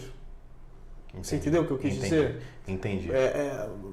Você dizer que a pessoa é bonita, óbvio. Ela é tudo aquilo que fala, mas até que ponto em que você fazer a pessoa aceitar tanto aquele corpo que ela tem, não gera um sentimento nela de acomodação? Porque para mim a mensagem tem que ser passada assim, olha, no momento, você é uma pessoa bonita, você é uma pessoa que merece tudo de bom, mas você está fazendo mal a você. Sim, completamente. Isso a gente não pode negar. O fato de você ser obesa não pode ser algo que seja encarado como algo glamouroso. Tem que ser algo que seja encarado assim, olha, é uma coisa que você tem que tratar como algo momentâneo na sua vida. Porque todo mundo aqui já é chato, é muito ruim para a pessoa que vive no cenário de obesidade. Não existe uma beleza por trás da obesidade, é sofrimento. Muitas vezes é reflexo de um quadro clínico sério, de mental, essas coisas. Então, eu lembro que você fez um post sobre algo, eu não lembro qual foi o post, mas... Sobre a glamorização da obesidade. Então... O que você vê de perigo nisso? Assim, você acha que pode existir uma certa acomodação da pessoa? Então, a gente sempre, quando fala em algum assunto, a gente vê os dois lados, né? Tem que ver. A gente fala muito sobre aparência, sobre a estética. A gente está numa sociedade que liga muito para a autoimagem, para a imagem em si.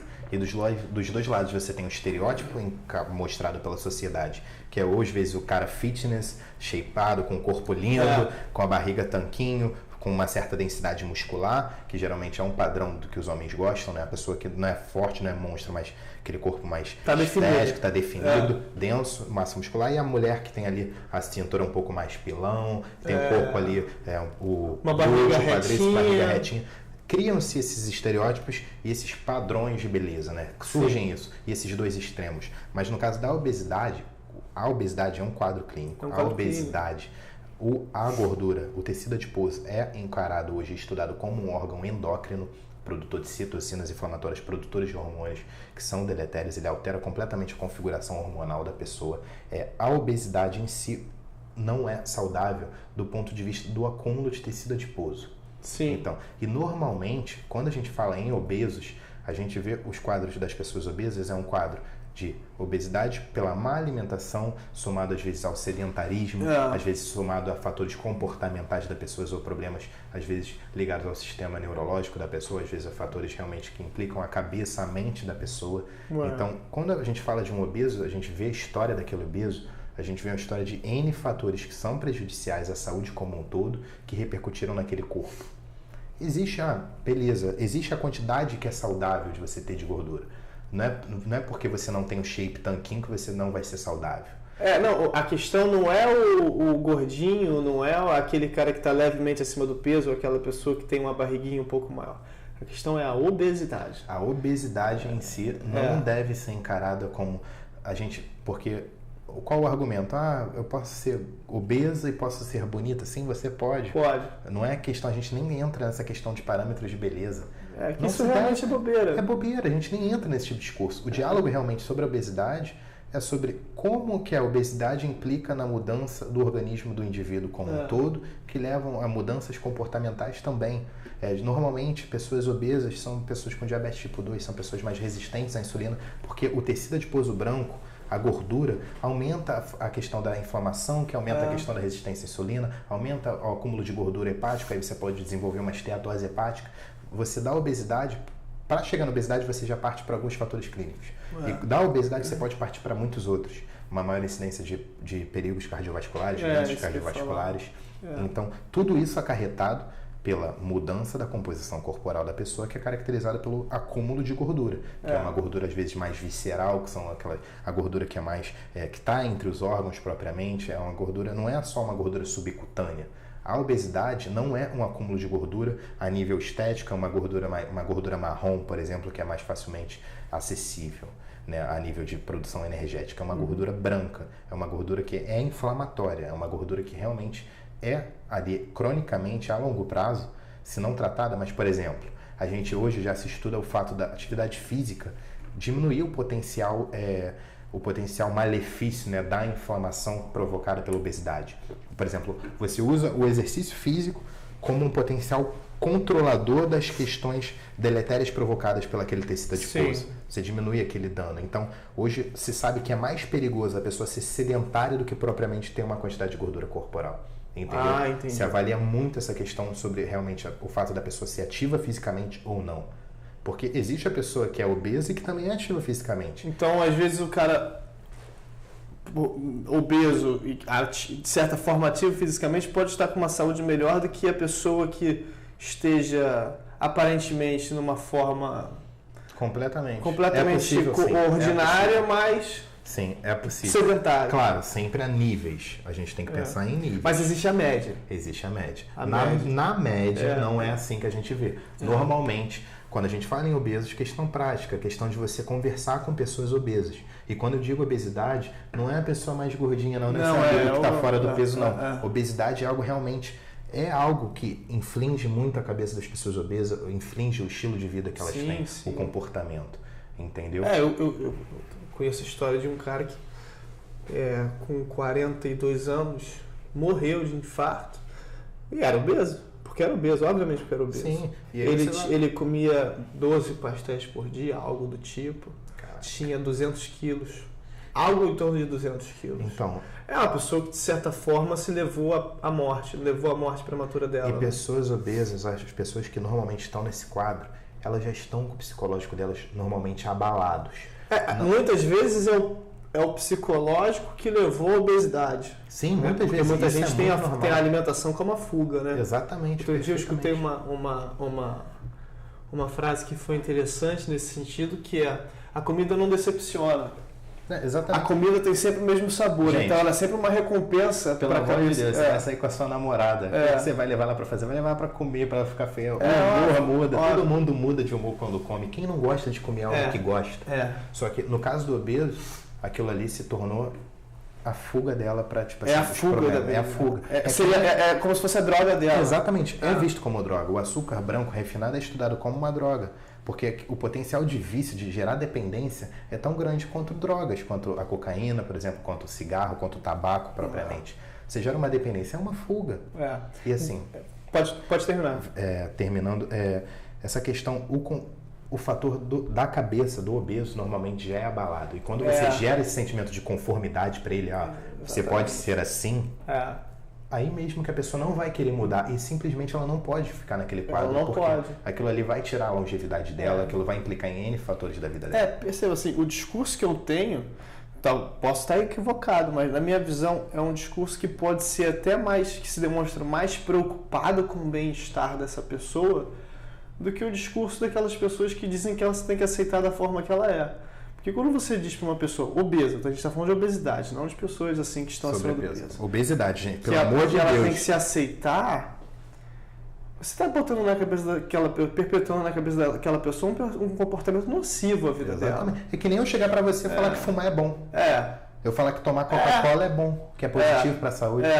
Ninguém está dizendo que você é menor por causa disso ou qualquer outra coisa do tipo, mas a acomodação nesse ponto é um risco para a sua saúde. Perfeito. Portanto, você não pode encarar isso como algo... Eu sei que ninguém encara isso como algo belo, mas como algo que deve ser aceito. Você, por exemplo, Mário, você recebe uma crítica construtiva sobre a sua pessoa. Vamos supor, olha, Mário, você é uma pessoa muito mal educada. Não é o caso, mas vamos supor. Você não pode aceitar, se você é uma pessoa com bom senso, você tem que filtrar isso e perceber assim, bem, realmente eu sou mal educado? O que eu vou fazer para melhorar isso? Perfeitamente. Você não pode aceitar essa ideia e dizer assim, eu sou mal educado mesmo e pouco importa o que você acha. Você pode até fazer isso, mas obviamente você vai ser excluído pelas pessoas que estão à sua volta. Agora, se você quer se tornar alguém melhor para você mesmo, você vai aceitar aquilo. Você vai ter que aceitar aquilo. Vai refletir com você. Vai refletir e vai ter que ter paciência para se transformar numa pessoa mais assim sociável. É evolução, a vida é tudo isso. É o extremo. A obesidade é o extremo de um lado, é o extremo do excesso. A má nutrição, a desnutrição que a gente viu que mata mais do que está matando mais do que o cigarro, é o outro lado da balança. Por que a gente está falando de obesidade aqui principalmente? Porque a obesidade, a gente está num país ocidental, do mundo ocidental, que é o Brasil, um país subdesenvolvido. A gente não está num país da África. A nossa realidade aqui, a gente está falando sobre Estados Unidos, a gente fala sobre Europa, a gente fala sobre países onde o excesso é um problema. Mas por muito tempo, anos atrás, a gente teve essa transição no Brasil também, a má nutrição era um problema e é um problema que mata também em vários países subdesenvolvidos. Sim, por exemplo, em vários países da África. Mas aqui, assim... A nossa má nutrição... A gente no Brasil tem tanta má nutrição pelo excesso quanto a má nutrição pelo... A gente não consegue presenciar. Pela escassez. Mas, nos últimos anos, a gente acabou migrando de 1900 de bolinhas até o século XXI. Agora a gente teve esse processo de transição nutricional, né? A gente até fala muito sobre isso na faculdade, como que Josué de Castro, né, um dos caras aí, avaliou esse tipo de coisa também ao longo dos estados do Brasil, em como que a gente mudou de um quadro de falta para excesso de alguns alimentos e acarretando em realmente aumento do sobrepeso, aumento da obesidade, aumento do consumo de ultraprocessados, refrigerantes, diminuição do consumo de hortaliças e frutas. Então isso é realmente uma realidade. E voltando aqui, é alguma coisa que a pessoa realmente vai ter que ter um trabalho interdisciplinar provavelmente em cima dela para ela melhorar, né? Porque ela não pode tão somente uma nutricionista, mas também não pode só o psicólogo. Sozinha não dá. Ela vai ter que... Um quadro de obesidade realmente é um quadro que é conduzido principalmente por um médico responsável para checar tanto a questão endócrina como a questão se vai ser necessário tratar alguma questão relacionada àquela obesidade. Às vezes você precisa de uma intervenção para controlar a inflamação do corpo da pessoa, para ela realmente conseguir reagir à intervenção alimentar. A alimentação vai ter um controle daquilo, vai ter uma melhora da resposta à glicose da pessoa ali, por exemplo. Então, tudo conversa. E o psicólogo também ali ajudando a pessoa na questão do comportamento dela, ajudando na questão realmente do dia a dia, de rotina, aquele apoio ali realmente. É engraçado porque o corpo ele trabalha de uma forma, para mim, parece só engraçada a forma como o corpo trabalha. Ao mesmo tempo que quando você começa a adotar o seu obeso, começar a adotar posturas saudáveis, o corpo vai começar a recompensar, vai emagrecer e vai melhorar o aspecto neurológico dela, ela vai se sentir mais satisfeita, vai começar a ver a autoestima dela vai melhorar. Vai ficar mais enérgica. O corpo, ao mesmo tempo, ele trabalha ao seu desfavor por uma questão evolutiva, que é o corpo humano ele é programado para guardar energia. né? Perfeito. Então ele está sempre te dando um sinal de que, olha, para porque você está gastando energia que você não deveria gastar. Sim, né? perfeito. Por isso que a gente engorda até, né? É sempre uma questão de reter energia para um possível período de escassez. Só que, socialmente falando isso hoje em dia, não faz muito sentido, porque esse período de escassez é muito improvável. Perfeito. Só que a gente evoluiu de seres que a escassez de fato acontecia. O nosso corpo não quer perder gordura, o nosso corpo não quer. Aquilo ali é uma reserva para ele em períodos de estresse, perfeitamente. E, inclusive, você comer menos pode te fazer engordar. Comer menos pode gerar alterações, por exemplo, a nível da tua tireoide, para você diminuir a tua produção de T3 e T4 e você ter uma queda da tua taxa metabólica basal. Entendi. Então, restrição alimentar pode ser sinônimo também de impedir teu processo de emagrecimento, não é só restringir. Então, a nível de corpo, o teu corpo quer o equilíbrio. Então, beleza, o processo de emagrecimento, o processo de perda de gordura é um processo que você perturba o equilíbrio. Né? E assim, a gente não vai enfrentar período de escassez.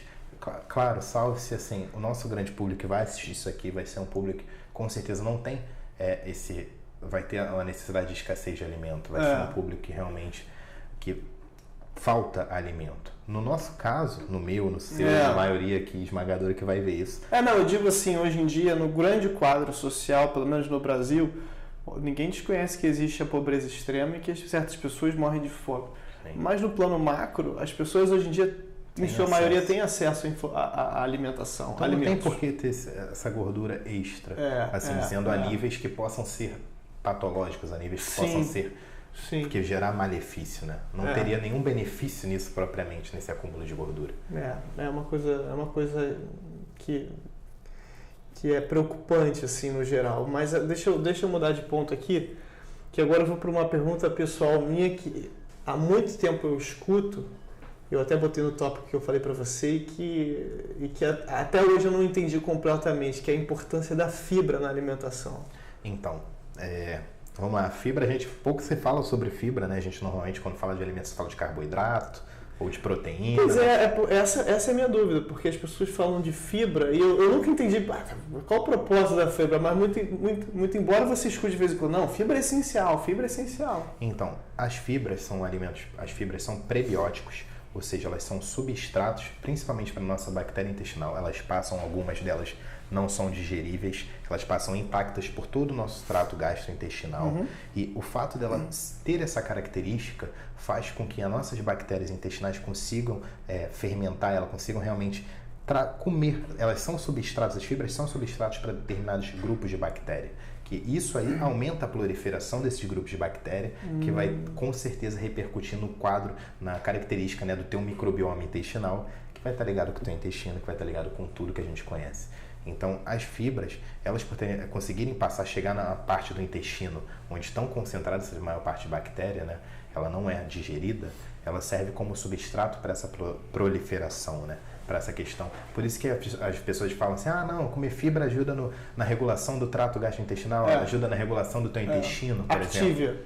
Porque o fato de você comer fibra implica em você cuidar do teu intestino, dizendo bastante a grosso modo, sem usar termos técnicos e científicos.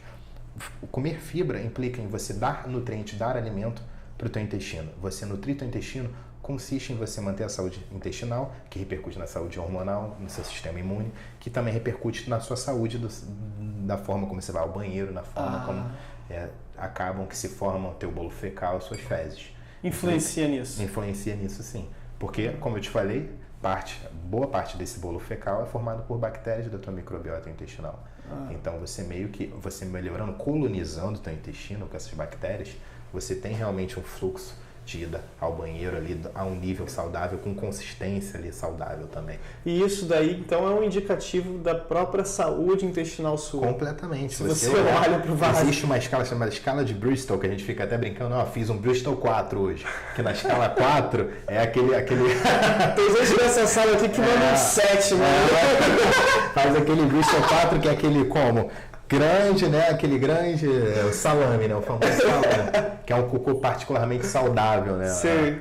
As fezes com características saudáveis. Sim. Assim, o fato, olhar as fezes, e assim, é importante para estudantes de nutrição, para nutricionistas, dentro de consultório, perguntar para o paciente. A gente brinca assim, a gente ri, porque falar sobre o cocô é tabu constrangedor, falar sobre seu cocô. Mas assim, a nível de consultório isso é muito presente, porque assim, é um dos maiores indicadores ali na clínica de fácil acesso. Você perguntar para a pessoa, fazer um recordatório com ela de 1, 3, 7 dias, como está o comportamento? Ou tem muitas pessoas que às vezes num momento de estresse tem uma mudança na consistência das fezes, ou assim, você vê realmente repercussões da alimentação direta na consistência ou na qualidade.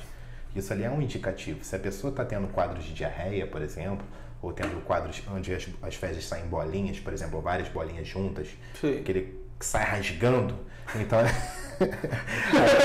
aquele ali são quadros de que realmente ela não está com uma alimentação ou com uma hidratação suficiente para realmente algo saudável para a microbiota intestinal dela. Entendi. Então, mas isso pode ser devido à alimentação, mas também pode ser devido ao estresse? Pode, completamente. Assim, o seu fator psicológico pode influenciar na forma como você realmente evacua. Então, assim, tem N fatores. A sua hidratação também, teu grau de atividade física. Tem pessoas que, assim, em maratonas acabam se cagam no meio das maratonas. Eu já escutei bastante falar disso. Por um erro na ingestão de alimento que implica na osmolaridade, na ingestão de água também em excesso, às vezes que implica na osmolaridade do intestino, e aquilo ali gera diarreia, às vezes a pessoa nem consegue conter aquilo. Então, assim, muita coisa. Tem uma diarreia no meio da corrida. Tem. E continua, né? E continua. O negócio é vencer a corrida. Tem que continuar. Tem que vencer a corrida. Depois pega aquela mangueira grande assim, Nossa Senhora.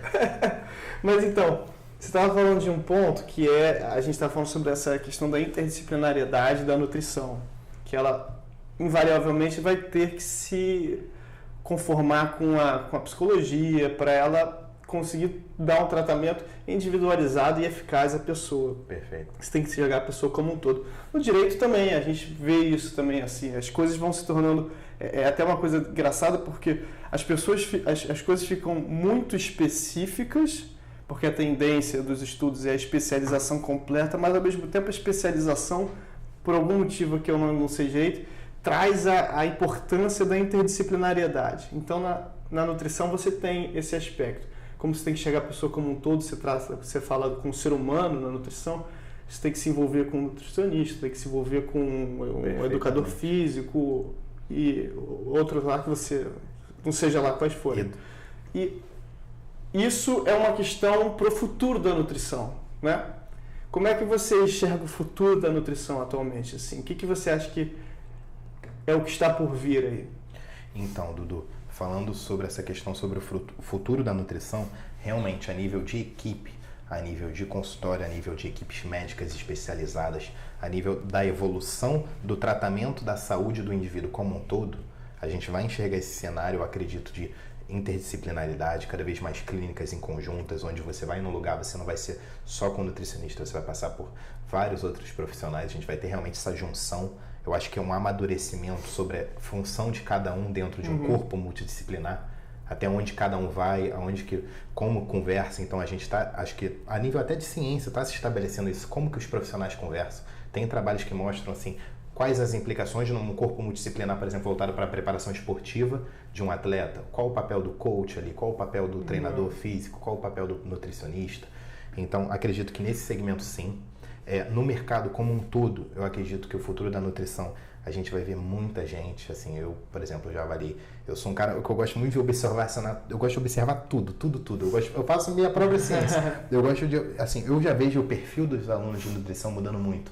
Por exemplo, se eu observava o perfil dos alunos que entraram comigo no meu período, para os alunos que já estão entrando, são pessoas que estão entrando cada vez mais, às vezes, por questões da mídia, questões de realmente verem que isso é uma possibilidade de mercado, estão enxergando a possibilidade disso ser um mercado, porque é um mercado e vai crescer cada vez mais, mas eu acho que a gente pode sim atingir algum ponto de saturação, principalmente a nível da nutrição esportiva, por exemplo, a nível da nutrição para o consultório.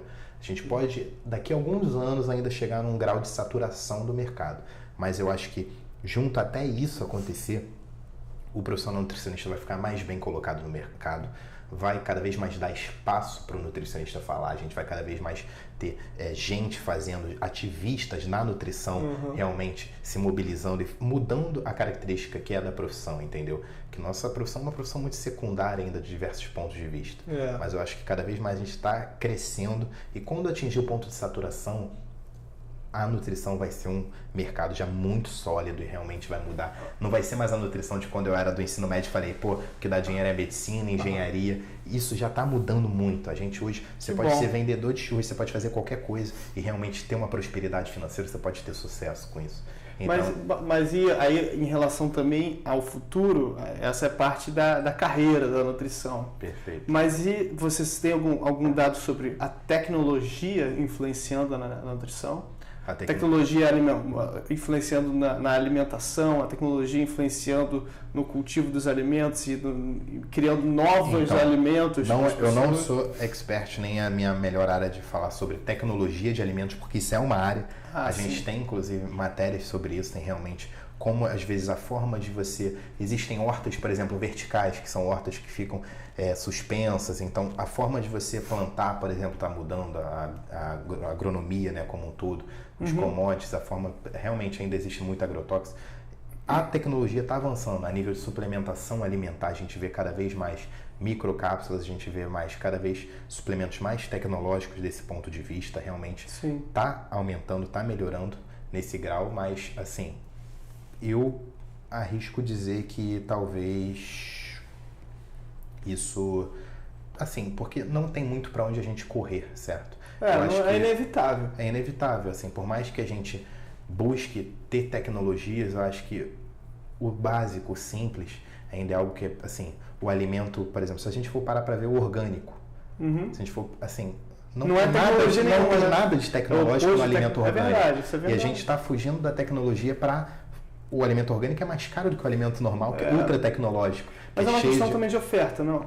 Oferta e procura, claro. E até o tamanho da produção, né? Enquanto os alimentos mais tecnológicos têm mais tecnologia, indústria, são produzidos em maior escala, esses são menores escala.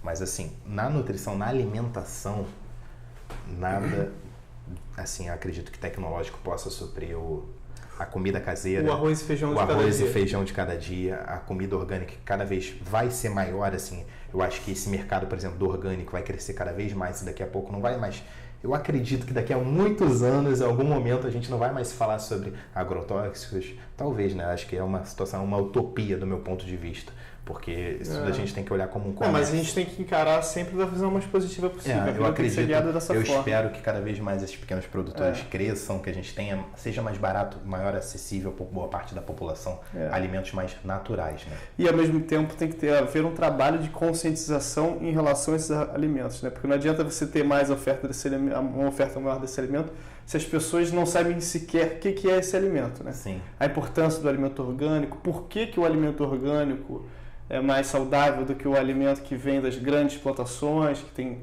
agrotóxicos.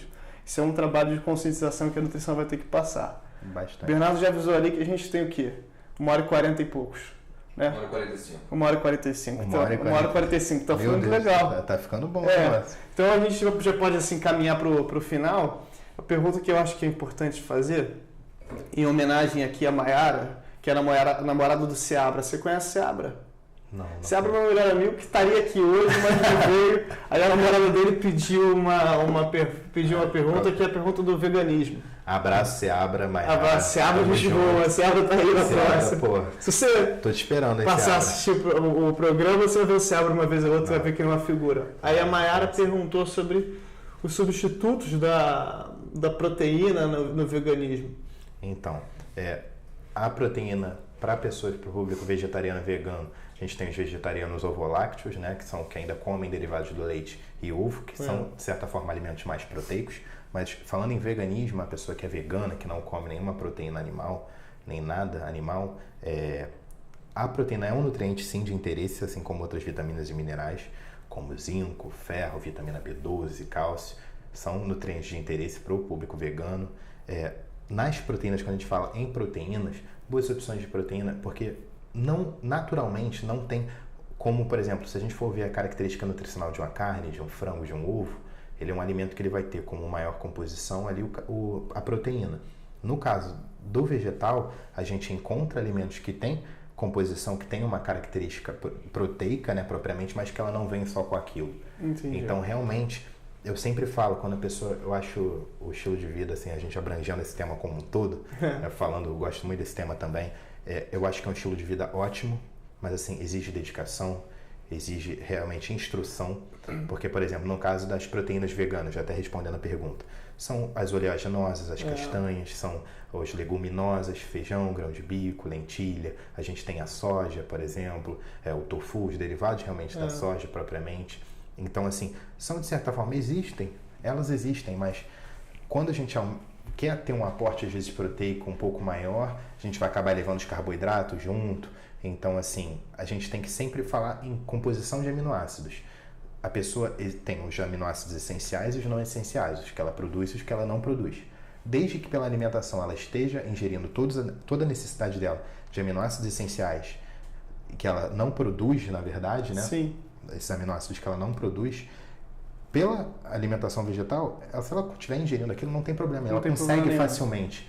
Mas assim, cara, você ter uma alimentação vegetariana, uma alimentação vegana mesmo, exige você estar envolvido com a cozinha, porque a pessoa não pode comer quase nada, a pessoa não pode comer nada. E é mais caro? De certa forma, para você ter uma boa alimentação diversa, para você conseguir realmente ter uma alimentação vegana, bem equilibrada, relativamente, é um estilo de vida caro, comparado a um outro estilo de vida. Até porque quando você pensar em vegano, você exclui a possibilidade de comer N mil alimentos industrializados e processados. E até por isso que é um ponto positivo da alimentação vegana. Você naturalmente, quando você se envolve com esse tipo de alimentação, você limita a tua ingestão de processados e ultraprocessados. Isso é ótimo, isso é maravilhoso. Numa sociedade que tem como maior costume a ingestão desse tipo de alimentos, o fato de você ingerir pouco eles é ótimo, assim, é muito benéfico. Sim. Mas assim, é um estilo de vida que é um pouco mais caro, exige um pouco mais de atenção. Assim, eu acho que tem seus benefícios sim, a nível de saúde, é ótimo, mas assim, infelizmente, o nosso ambiente como um todo, a gente vê que agora estão tendo os fast foods que tem comida vegana também, que isso tá cada vez mais abrindo restaurantes assim, vegetarianos no meio. Está virando realmente um estilo de vida que está crescendo, mas a gente ainda não é tão acessível. Apesar de ser saudável, não é tão acessível. E as pessoas muitas vezes que querem fazer não têm acesso ao nutricionista para realmente dosar as vitaminas, dosar os minerais, saber fazer o cálculozinho matemático para saber se aquela pessoa com aquelas quantidades está ingerindo. Porque a pessoa acaba também, como a alimentação dela é mais pura, ela precisa de bater aqueles nutrientes, ela acaba comendo muito, faz bastante refeições e acaba comendo mais do que uma pessoa normal comeria a nível de volume alimentar. Entendi. Então, entendeu? Assim, se a pessoa resolve adotar uma vida vegana, é bastante recomendável que ela vá ao nutricionista. Completamente, assim, eu acredito que a pessoa nem poderia. Né, nem poderia, assim, não recomendo ninguém fazer alimentação por conta própria, puxando a bandeira aí para os nutricionistas, mas principalmente os veganos, porque os nutrientes que você, simplesmente por cortar alimentos de característica animal, né, o fato de você cortar isso implica na dificuldade de acesso a alguns nutrientes que são realmente nutrientes que estão relacionados com fatores da tua saúde, fatores da tua energia, fatores realmente da tua vida que vão implicar nela, entendeu? Que podem ser deletérios a realmente você não ter eles. A questão do ferro, por exemplo. Se tem uma baixa ingestão de ferro, você vai ter diversos problemas. Então, assim vai. Então, realmente... A pessoa tem que tomar cuidado para não ter um déficit. E normalmente tem um trabalho também que foi publicado que mostra que foram avaliados realmente revisões com pessoas veganas em comparação às pessoas onívoras. Realmente, estudo de revisão não prova nada, mas que mostra que normalmente pessoas que têm esse tipo de alimentação ingerem menos calorias, comem menos quantidade de comida do que as pessoas que são onívoras. Sim. Então, as vezes veganas, elas limitam a alimentação delas e não compensam com alimentos de origem vegetal, enquanto elas deveriam substituir o de animal por vegetal. Elas só cortam. Ela só tem o déficit. Ela só tem o déficit. E assim, um acréscimo por outro lado. Porque batata frita, arroz e feijão não é ser vegano. Não, isso é verdade. Existem ótimas, assim, até recomendo, pessoas que querem se envolver com esse estilo de vida, tem ótimas páginas no Instagram, perfis de pessoas e atletas que são veganos mesmo. O próprio LeBron James é vegano. Ah, não sabia? Ele é vegano. Ele é vegano? Não sei se é vegetariano ou vegano, mas assim, ele tem acho que ele já é vegano, ele já está fazendo uma alimentação completamente vegana. Esqueci o do jogador da NFL. namorado Tom Brady. Tom Brady, que é um dos atletas mais longevos hoje a nível de esporte. Sim, ele é. A maior parte da a Gisele Bündchen é, né, também, eu acho. Sim, a maior parte da proteína da alimentação dele é vegetal. E é um estilo de vida ótimo, está sendo cada vez mais estudado, que só tem benefícios quando bem feito. A questão é difícil de ser bem feito, mas se bem feito, ele só tem benefícios. Até agora não li nada a respeito de malefícios de uma dieta vegana a nível, de uma dieta bem estruturada vegana, a nível da saúde, e realmente eu acredito que não tenha. Bem, legal, fica aí a dica então para quem quer adotar uma dieta vegana. Pô, Mário, olha só, obrigado aí por ter dado essa força. Primeiro podcast da história desse canal. E eu acho que é um dos meus primeiros também na minha vida. Deve ser Eu espero com certeza que volte daqui a um ano, volte outras vezes. 3 anos, 5 anos, tomara que isso dê certo. Que a gente esteja numa estrutura cada vez maior, melhor e compartilhando. Estúdio próprio, tudo indo bem. O Bernardo tá ali rindo que ele tá ansioso por esse momento. Parabéns aí pela tua iniciativa, realmente. Não é uma iniciativa boa porque ele me trouxe aqui, não. É realmente uma iniciativa porque faltam pessoas dispostas realmente a querer ouvir, a querer perguntar, gerar perguntas, né? Porque muitas vezes a gente quer respostas, mas realmente tudo é através de perguntas. Gerar perguntas para realmente buscar compartilhar conhecimento e totalmente acessível. É o que eu falo para todo mundo. A ideia desse programa aqui é que as pessoas consigam ter acesso a conteúdo de qualidade e gratuito, cara. Isso aí gratuito. Você vida, pode. Né, pra mim. Aqui vai ter uma besteira ou outra, mas no geral a gente falou conteúdos importantes. Eu acho que você trouxe muito dado interessante aqui para as pessoas. Não, com certeza. Eu estava me preparando, estudando aí para esse momento, estava muito ansioso, né? E acho que vai ser pertinente assim. Outro pedido que eu faço completamente assim a todas as pessoas que ouviram isso aqui, cara, não é porque fui eu que falei que vocês não têm que questionar. Eu gostaria muito que as pessoas que ouvissem isso fossem atrás do que eu falei para pesquisar, para realmente... Será que o que o Mário falou tá certo? Será que ele tá realmente... Porque eu aqui não consegui ter um link, por mais que eu possa abrir meu celular e mostrar os estudos que eu estava lendo aqui aberto, nada disso. Eu não dei referência aqui, eu não realmente mostrei algo concreto. Eu só falei. Então eu queria que vocês estudassem, pesquisassem isso que eu falei, se realmente for do interesse de vocês, se aprofundar nesse tema, para cada vez desenvolver o senso crítico das pessoas perante a informação. Sim, a pessoa não pode se acomodar também nesse ponto. Ela tem que, por exemplo, assistir esse programa só abre as vias. E aí você vai lá e vê, poxa, eu gostei bastante daquele ponto ali que ele falou sobre o aminoácido ou sobre a microbiota. Quer estudar sobre a microbiota? Vai meter a cara e estudar, não tem jeito. É o que a gente quer aqui, eu acho que a gente vai conseguir. Obrigado, Vamos conseguir, vamos estimular isso. Obrigado, gente. Valeu, galera. Tchau.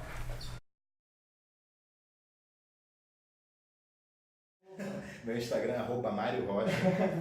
Vou estar lá, eu sempre compartilho informações, falar sobre o meu dia a dia, sobre a minha vida. Qualquer dúvida, vocês podem me mandar mensagem lá. Se vocês quiserem material científico que eu usei de referência como base para o meu discurso aqui, vocês podem lá me pedir, falar, vi o vídeo lá do canal, eu gostei muito. E podem lá me encher o saco que eu mando todas as referências e ajudo com o que precisar, tá bom? Estou sempre à disposição, por mais que às vezes demore para responder aquela coisa toda. Eu estou sempre à disposição, tá bom, galera?